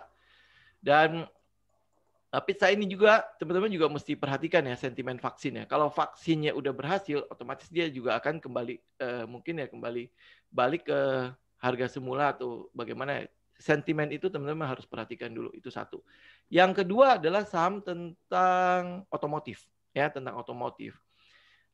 Yang bisa kita lihat saat ini adalah yaitu tadi Andre bilang kan, semua tidak melakukan investasi apapun. Jadi mungkin untuk membeli mobil baru pun semua mereka pending gitu ya. Uang mereka disimpan di tabungan. Jadi saya ngelihat adalah dengan mobilitas yang mulai bergerak, mulai tinggi, apalagi kalau vaksin ini ternyata benar-benar berhasil ya, dan 2021 itu benar-benar corona itu bisa berlalu. Kita ngelihat sektor di bidang otomotif ya, ini akan mulai bergeliat lagi. Nah, sektor yang saham yang mungkin yang menjadi pilihan saya adalah saham yang teman-teman bisa lihat, saham auto ya, saham auto. Kenapa saya pilih auto? Karena dia bergerak di bidang di suku cadang ya. Kalau Astra, kalau IMAS, mungkin teman-teman lihat itu mereka lebih ke arah jual fisik mobilnya ya. Nah, saya lebih ngelihatnya kepada suku cadang. Teman-teman bisa ngelihat auto, area buy-nya itu di sekitar 1145 sampai 1200-an kalau nggak salah. Ya, saya cek dulu sebentar. Ya, sekitar itu sampai 1200-an itu teman-teman bisa lihat. Nah, buat dua saham itu saya bonusin aja, teman-teman nanti analisa sendiri ya.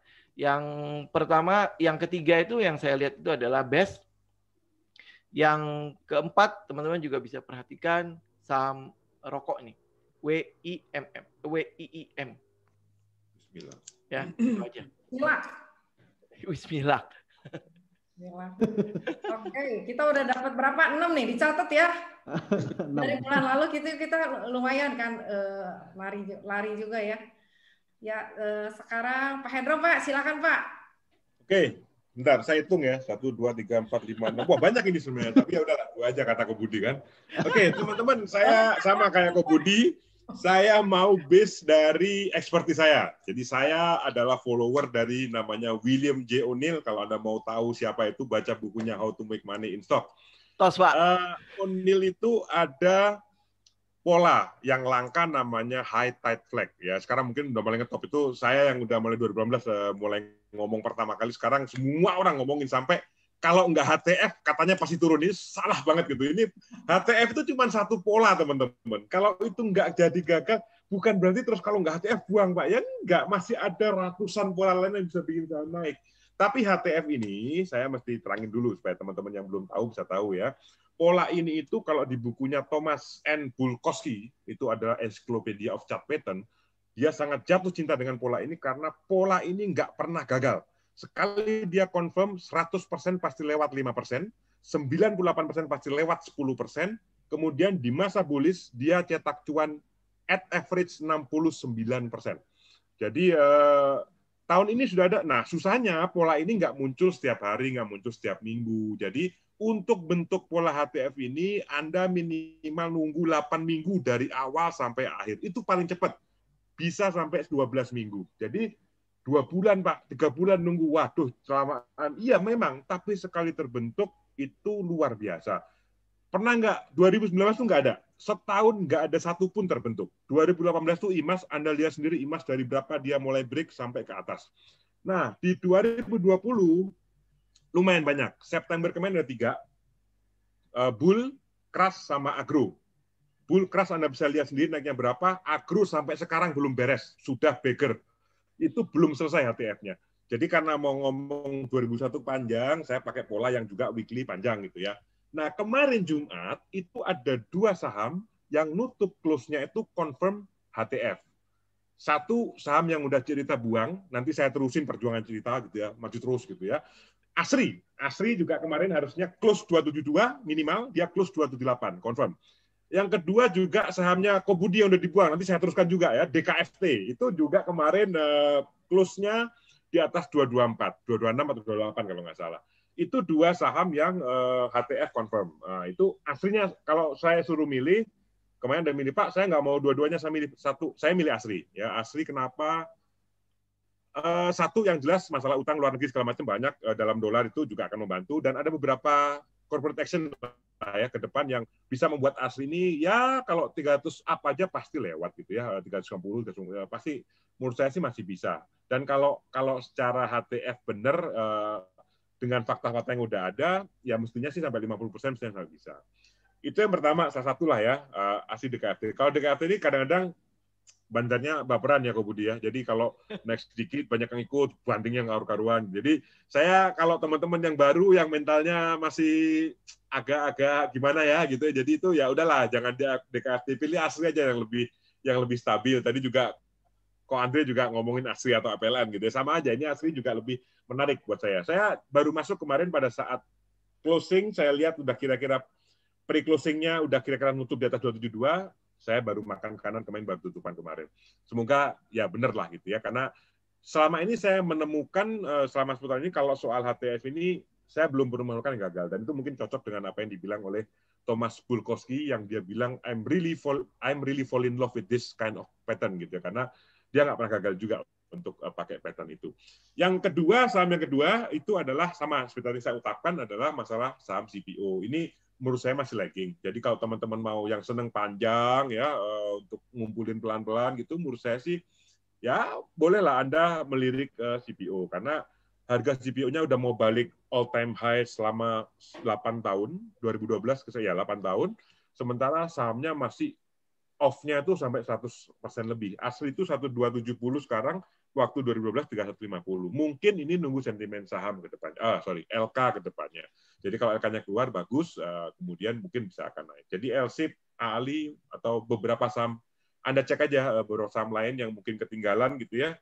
Kayak SIMP itu juga dulu sekarang 416 padahal tahun 2012 itu ada 1450. Itu berapa kali itu? Masih banyak lah ketinggalan seperti tadi Ko Andre bilang ya. Ini sangat menarik sektor CPO ini. Saya juga udah mulai masuk ke sana untuk porsi-porsi yang saya agak lamaan gitulah ya.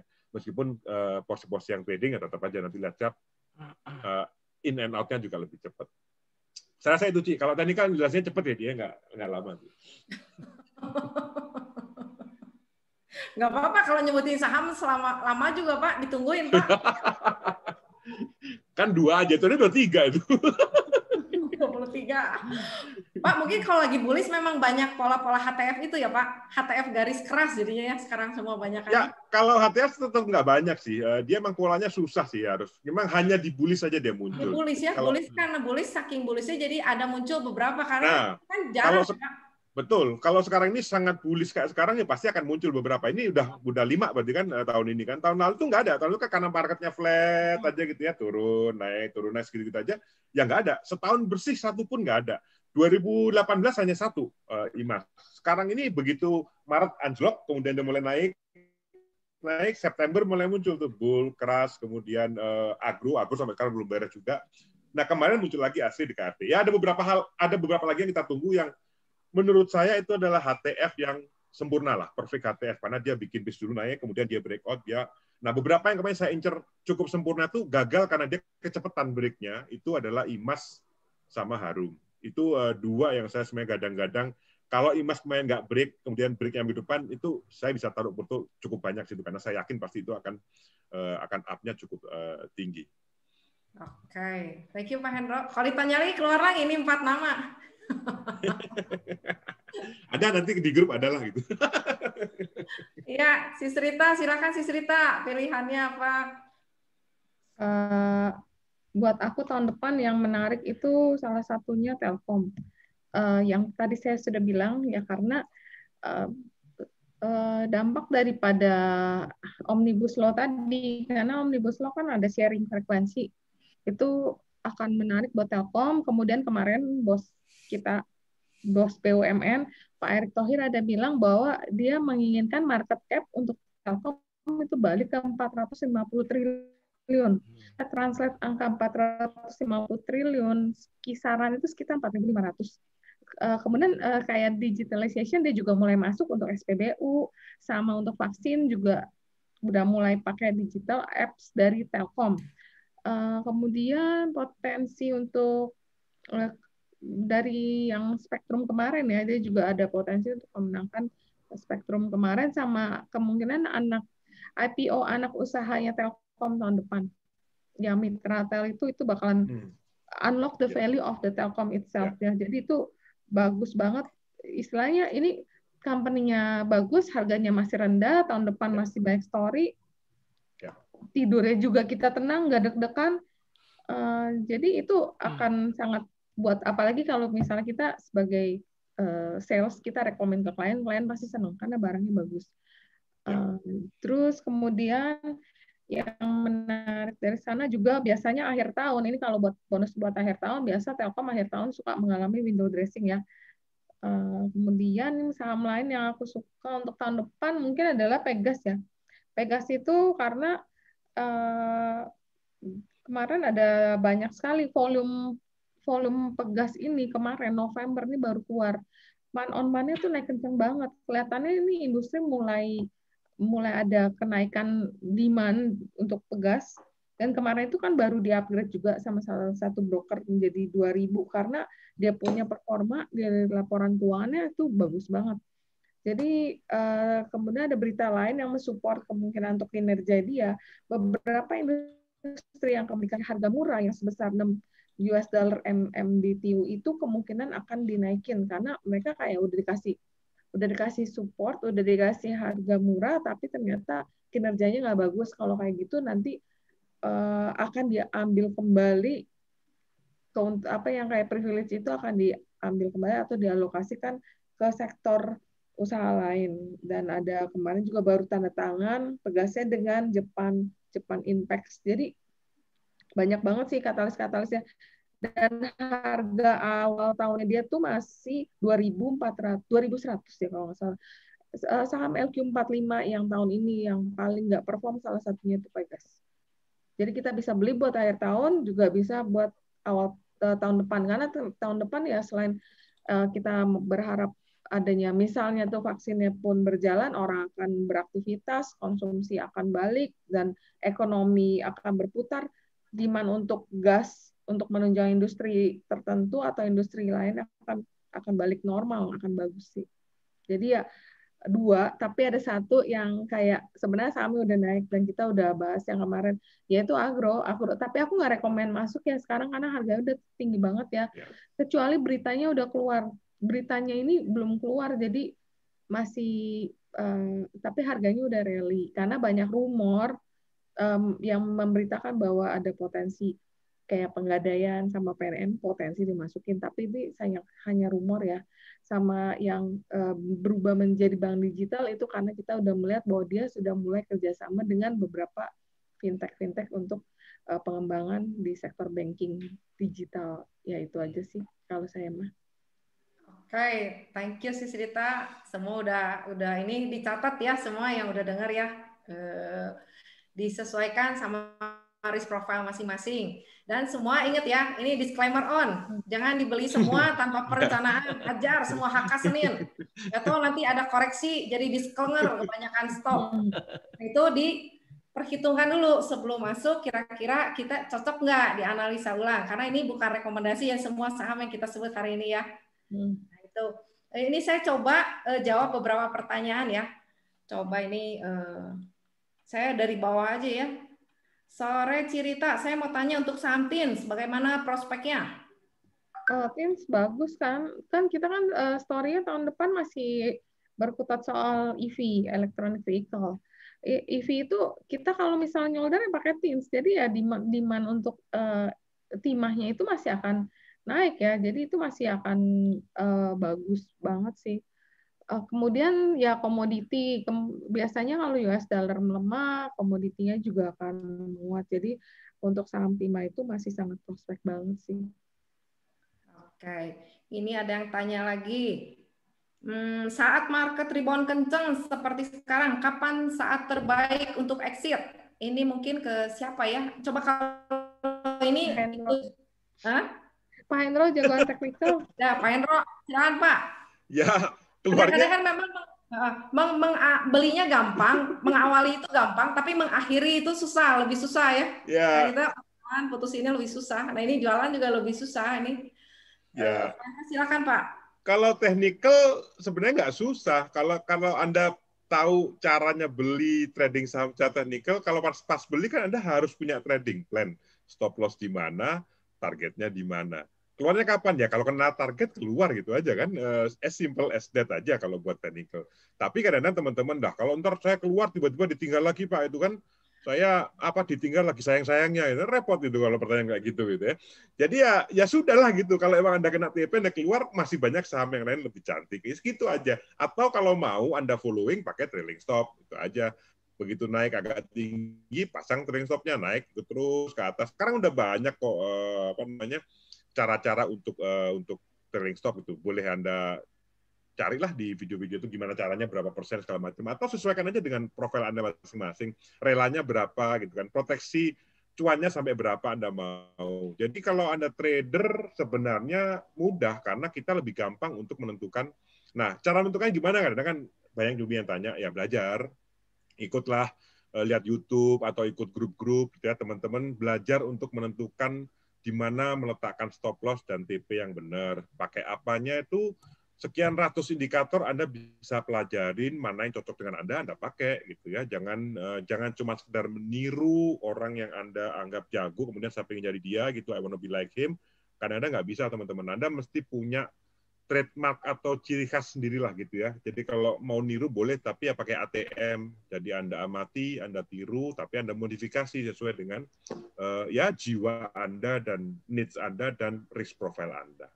Ya mungkin kalau saya bilang sesuai kerelaan ya. Kalau udah rela, ya udah keluar dulu. Nanti kalau saya nggak TV, balikan lagi, kejar lagi gitu. Kalau saya di grup saya bilang kapan keluarnya Pak, sesuai keserakahan masing-masing, ya bilang gitu. Sesuai kerelaan Pak. Karena ini zamannya serakah ya Pak. Bisa untung gede asal kita mau itu. Diam, cicing. Jangan beli gatel langsung jual.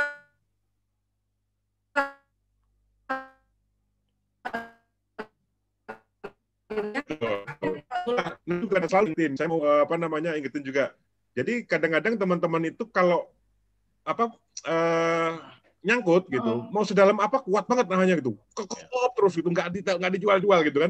Tapi begitu naik, baru naik 2%, 3% udah gatel jualnya bilang dikit-dikit cuan kok dikit-dikit tuh, cuan yang banyak kayak Ko Andre gitu kan, lama bukannya gitu.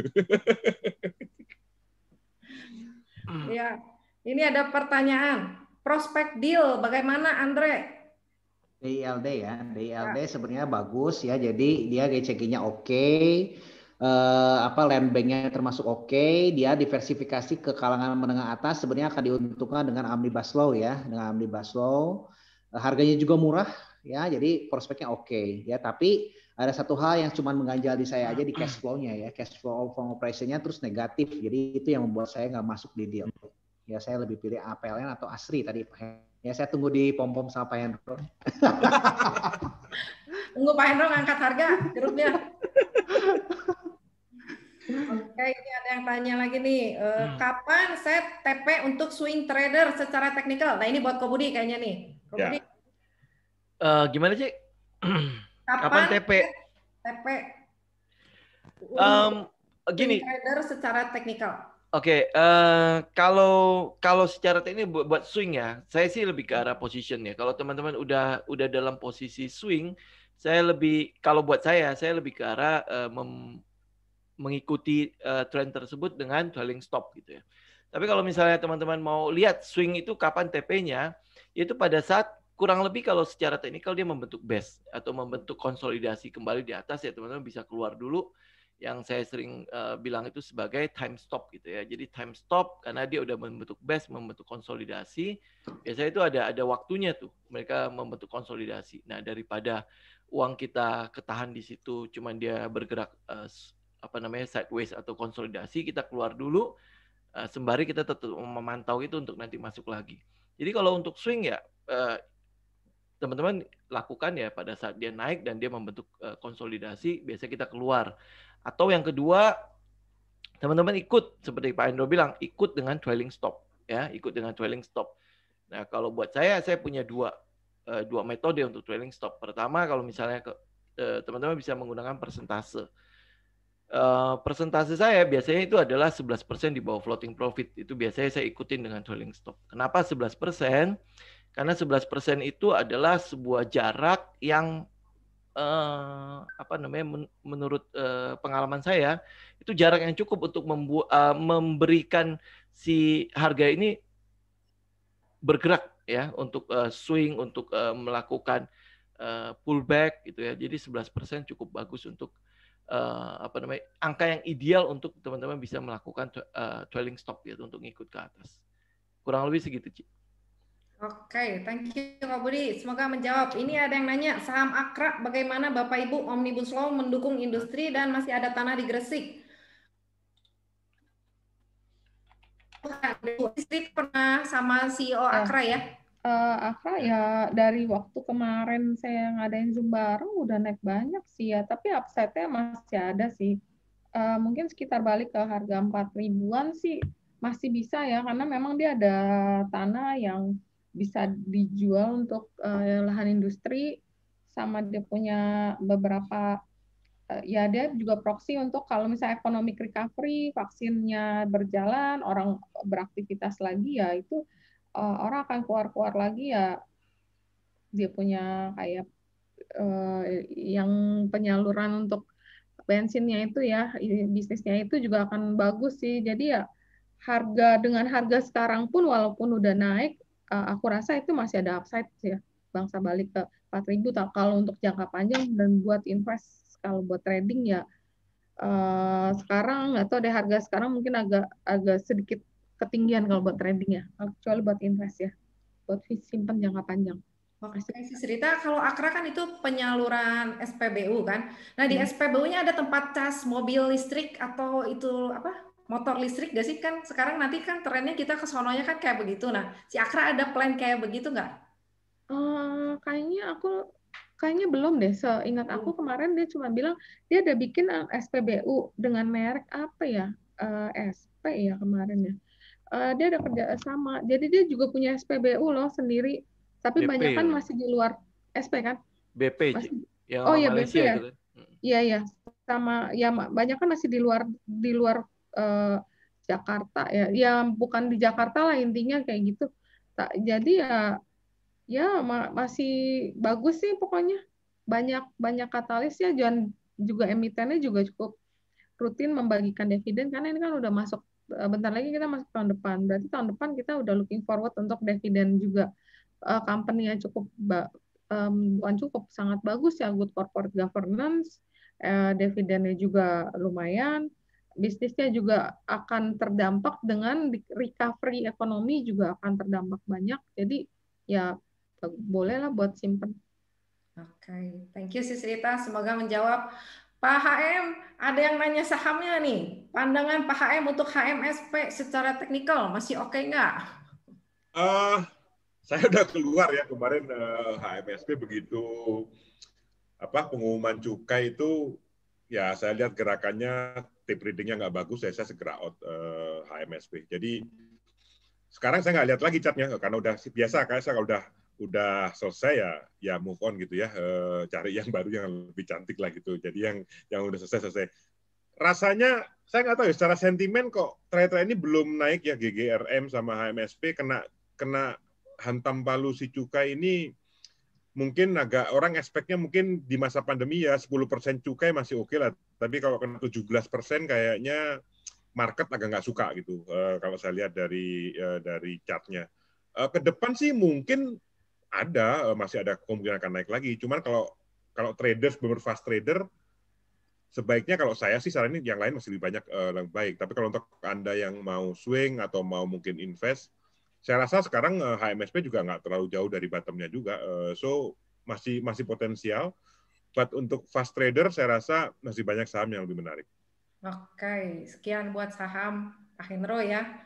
Sekarang ini ada yang nanya, kalau mau value investing, bisa nggak di saham Bimantara dan Aisyah? Buat Andre kali ya. Jangan panjang-panjang ya, Andre.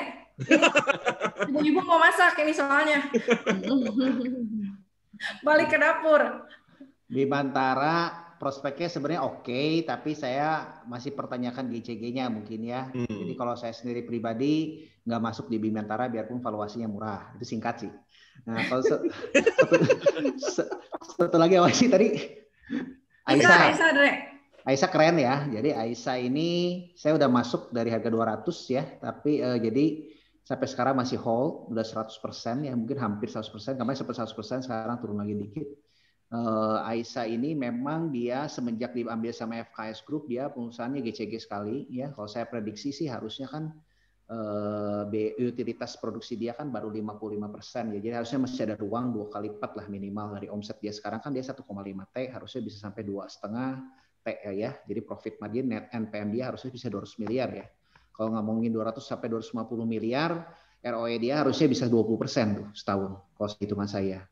Berarti 5 tahun balik modal. Bisnis mana yang consumer good bisa balik modal dalam waktu 5 tahun kita sebutnya. Nah, itu biasanya dihargai dengan PBV yang cukup mahal, PER yang cukup mahal. Ya, harusnya sih sampai 600 bisa, feeling saya. Singkat sih. Sistrita, bisa sampai jam berapa nih? Kita terima berapa pertanyaan lagi? Udah mesti check out nih, bentar lagi udah jam 5. Oke, satu terakhir ya. Saya pilihin dulu. Gimana? Ini pilih yang mana ya? Nah, ini satu lagi lah ke semua ini ya. View saham Antam, apa masih bisa masuk untuk 2021? Dari Sistrita dulu. Kalau buat secara teknikal kayaknya ini udah cukup overbought ya. Harusnya dia agak nge-swing dulu ke bawah. Kalau misalnya ada pullback, ada koreksi, manfaatkan untuk ambil posisi. Tapi kalau untuk harga sekarang dengan harga 19.50 agak ketinggian ya. Kalau buat trading ya sama lah, buat investing juga harga sekarang udah overbought banget nih, udah signal overbought-nya. Orang catnya udah sampai bentuknya kayak lancip begini. Mungkin kalau ada pullback aja ya baru masuk ya, walaupun ceritanya segala macam banyak sih. Ya paling kalau misalnya sekarang risk and reward-nya agak nggak sebanding. Risk-nya ya kalau misalnya ada koreksi takutnya bisa sampai mungkin sekitar 16 ke agak ini agak ekstrim ya. Ya teman kalau misalnya upside-nya paling 2000 dulu kali, tapi risk-nya jauh lebih besar. Mungkin kalau mau beli sabar dulu aja kali ya, tunggu dulu ya. Ketinggian banget sih ini over. Cara risk reward kurang menarik ya, karena risknya lebih tinggi dari reward. Karena udah naikin tinggi ya turunnya juga mungkin bisa tinggi juga ya. Karena orang yang profit kan udah banyak. Kalau misalnya mereka mau realisasi profit, itu harganya kan turunnya bisa lumayan. Jadi mungkin sabar dulu ya. Kalau saya sih nunggu aja di bawah. Kalau yang udah di dalam bisa pasang trailing stop. Kalau baru masuk ya hati-hati lah. Itu resisten udah tembus layar monitor itu. Ya. Iya. Tuh Pak Hendro udah senyum-senyum tuh, udah overbought. Itu Pak Hendro mah udah cuan berlipat-lipat. Coba Pak, gimana Pak pandangan Antam Pak? Saya nggak pernah ikut Antam, tapi ya sekarang ini buat saya sama lah Kak Cerita ya. Itu udah way overbought lah buat saya gitu ya. Jadi kalau Anda beli sekarang ya nggak cuma beli pakai duit, pakai doa juga gitu. Jadi supaya nggak melorot gitu ya. Karena sangat rawan koreksi, sangat rawan turun. Tapi ya kadang kita nggak pernah tahu kegilaan market. Ya, jadi tapi kalau misalkan Anda nggak beli kemudian masih naik terus, jangan menyesal. Masih ada 711 saham yang lain banyak gitu. Jadi ya sudahlah gitu. Move on gitu. Ya, karena kalau secara teknikal saya terus terang nggak tertarik lagi. Antam itu udah beyond udah terlalu overbought. Jadi ya itu sih singkat aja kalau saya sih ikut cerita aja kalau bener itulah itu setuju saya. Kak Budi gimana Kak Budi? Ya kalau prinsip saya tidak akan membeli saham-saham yang ini kan berarti udah 90 derajat ya. Itu udah pasti nggak cocok banget dengan setup saya, dengan karakter saya. Saya cenderung akan melihat pergerakan saham itu minimal 45 derajat. Jadi kalau udah begini, ya teman-teman tahu lah ya, kalau manjat tebing kayak gini, kalau jatuh bagaimana gitu. Ya itu buat saya sih singkatnya. Jadi kalau yang 90 derajat begini udah pasti saya tinggalin. Oke, skip ya. Andre gimana Andre? Sekata cukup. Hobi nawar, Andre mah. Saya juga yang mau ikutan tuh, sekarang udah mahal loh ya, saya belinya di 200.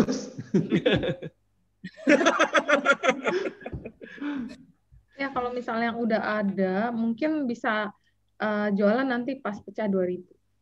Pasang trailing stop lah, ya kalau udah di dalam ya, lebih aman. Yang baru sampai nanti cuannya keambil, udah untung kita tebel, nanti ngikutin turun, pasang, turunin lagi, makin turun, jadi kejar-kejaran. Nah itu kan kalau turun, ingat gravitasi lebih kenceng biasanya. Nah, tunggu koreksi aja, benar kata cerita, koreksinya agak dalam itu masuk aja nggak apa-apa. Tapi kalau sekarang agak berlebihan lah, harus pakai doa agak banyak lah gitu. Nah, itu udah nggak 90, 88 derajat mungkin Ko Budi. Ya mungkin buat hari ini cukup sekian. Saya minta closing statement aja dari tiap peserta ya. Saya mulai Sistrita. Oke. teman-teman jangan lupa ya, kita sebagai investor harus rajin. Jadi nggak bisa cuma dengerin kata orang beli ini. Kenapa? Oh, katanya si A, si B. Jangan, kita harus melakukan riset kita sendiri. Riset yang sangat simpel. Riset itu cuma perlu baca koran, baca portal news, ngikutin webinar yang bisa memberikan edukasi tentang perusahaan itu. Ya bisa juga join Telegram channel, banyak yang bisa membantu kita menambah pengetahuan untuk saham itu. Jadi kita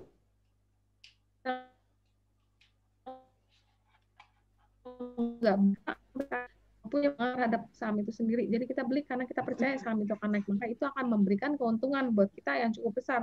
Kalau kita beli karena ikut orang, umumnya nggak bisa untung besar karena kita nggak tahu, kita buta nih akan saham ini. Kenapa diajak beli? Nggak tahu alasan belinya kenapa, nggak tahu. Nah itu yang paling bahaya.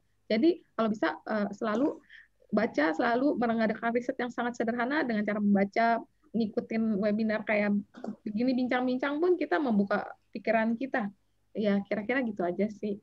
Iya, kalau yang malas baca kan kadang mata udah berat ya, kita kalau baca terus ya, bisa dengerin YouTube sekarang gampang ya. Benar. Ini si Srita sehari bisa berapa kali kalau Sabtu kita kencannya sama si Srita ini. Iya, dari Pak Hendro Pak, silakan Pak.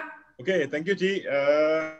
Teman-teman, saya mungkin ngingetin bahwa sebenarnya Anda butuh passion ya di trading. What all that you need in stock trading itu adalah passion gitu. Jadi nggak hanya cuman beli jual cuan ngikutin orang, nggak. Tapi Anda juga harus punya passion. Passionnya akan membuat Anda maju. Jadi belajar terus, kemudian apa yang Anda minatin terus Anda asah terus gitu ya. Jadi saya pun sekarang tiap hari juga masih lihat chart. Setiap malam saya lihat chart mana yang menarik dan segala macam. Itu adalah passion sebenarnya. Jadi sewaktu senggang Anda baca buku, Anda tambah pengetahuan.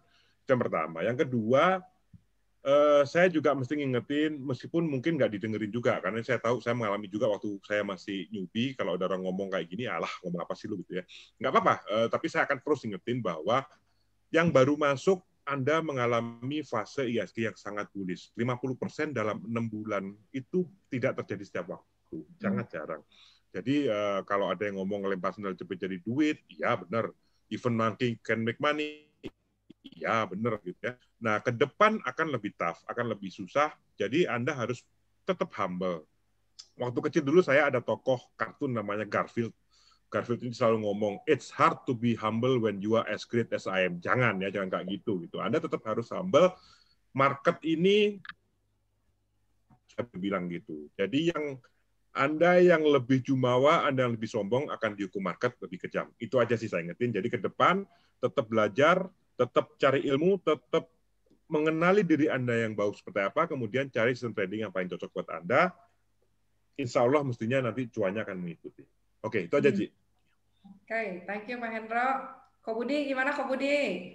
Oke, kalau saya sih ya, mungkin kalau saya boleh itu ya, memberikan sedikit pengalaman saya aja gitu ya. Teman-teman mungkin sedang masuk ke dalam tahapan euforia, sedang masuk ke dalam tahapan di mana pendulumnya itu ada di sebuah posisi di mana optimis nanti akhirnya sampai ke optimis yang berlebihan gitu ya. Nah, apapun yang teman-teman lakukan di dalam trading ini, ya either itu teman-teman sedang cuannya tebel banget atau mungkin cuannya itu ya sedang-sedang saja, tapi yang pasti ya teman-teman pasti akan ngomongin lebih banyak keuntungan daripada kerugian ya. Jangan pernah lupa bahwa trading ini, bisnis ini ada risikonya. Ya, trading ini atau bisnis ini selalu akan ada yang namanya up and down gitu ya. Nah, pada saat teman-teman ada di atas, yang Pak Hendro bilang, jangan sampai akhirnya menjadi lupa sama daratan gitu ya. Karena kalau teman-teman udah melayang-layang, semakin tinggi layangnya, jatuhnya itu tambah sakit. Kalau nggak patah tangan ya saya nggak tahu lagi patah apa gitu ya. Tapi yang pasti adalah jangan pernah lupa untuk manajemen risikonya. Apapun yang teman-teman lakukan, apapun yang teman-teman sedang alami saat ini, jangan lupa untuk manajemen risiko itu pertama. Kedua, jangan pernah lupa untuk tidak terjebak di dalam euforia yang ada. Selalu mendahulukan logika daripada emosi. Ya itu mungkin secara psikologi saya bisa katakan seperti itu. Gitu, Ci. Oke, thank you Kak Budi. Andre, terakhir Andre. Thank you banyak Civivi ya udah diundang ke sini Ci untuk bisa ketemu sama suhu-suhu juga nih. Saya senang sekali nih ketemu sama suhu-suhu semua ya, Cirita, Pak Hendro sama Ko Budi ya, keren-keren. Saya banyak belajar juga dari suhu-suhu di sini sama Civivi juga. Terus terang mungkin bagi saya komunitas itu penting. Komunitas itu tempat kita supaya sama-sama kita saling mengingatkan untuk bisa belajar, untuk bisa juga saling mengingatkan di saatnya kita juga harus keluar mungkin, atau nggak mungkin kitanya harus beli, yang mungkin bisa jadi kita saling mengingatkan juga. Nah, di Investor Academy Indonesia kita punya ada grup alumni, ya grup alumni di sini juga udah solid-solid. Ya saya pikir juga kan udah enak juga kita belajar bedah emiten bareng, belajar juga untuk bahas emiten sesuatu lebih dalam. Jadi kita pegang juga lebih jangka panjang, kita belajar untuk saya invest juga nggak mungkin saya nggak bisa seperti Pak Hendro gitu kan yang jago teknikal dan luar biasa cuannya lebih besar gitu ya bolak-baliknya daripada ini. Saya akan lebih nyaman dengan cara saya beli sesuatu dan saya saya biarkan dan saya nanti akan lihat sampai fair value saya udah oke, saya akan jual. Nah, saya belajar, kita juga sama-sama belajar bahwa di bursa ini punya banyak cara untuk untung. Tidak ada yang salah dengan cara A, B, C, tapi yang penting tuh teman-teman harus mempertajam diri teman-teman di satu jurus. Ya, semakin jurus teman-teman semakin tajam, cuan pasti akan datang dengan sendirinya, percaya ya. Nah, mudah-mudahan teman-teman kalau yang mau bergabung ke Investor Academy Indonesia, investor bisa gabung juga ke channel saya di Telegram @IAI Bandung atau di YouTube-nya kita ada Investor Academy Indonesia.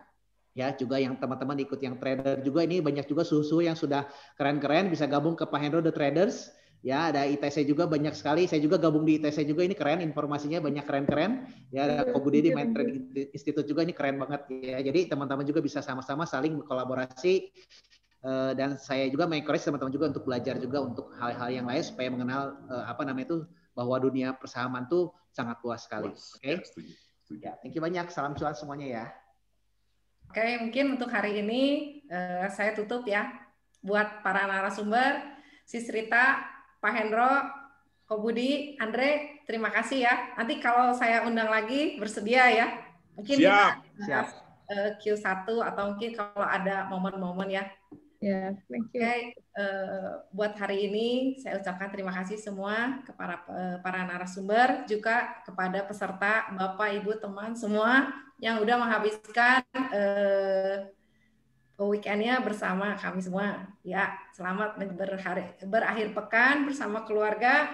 May cuan be with us always. Oke, thank you semua. Thank you. Bye. Mau pergi ya, Pak? Iya, besok mau ke Bali. Oh, besok berangkatnya? Sudah rapid test belum, Pak? Nah, besok sekalian mau jalan harus nggak bisa rapid test, sekarang harus antigen.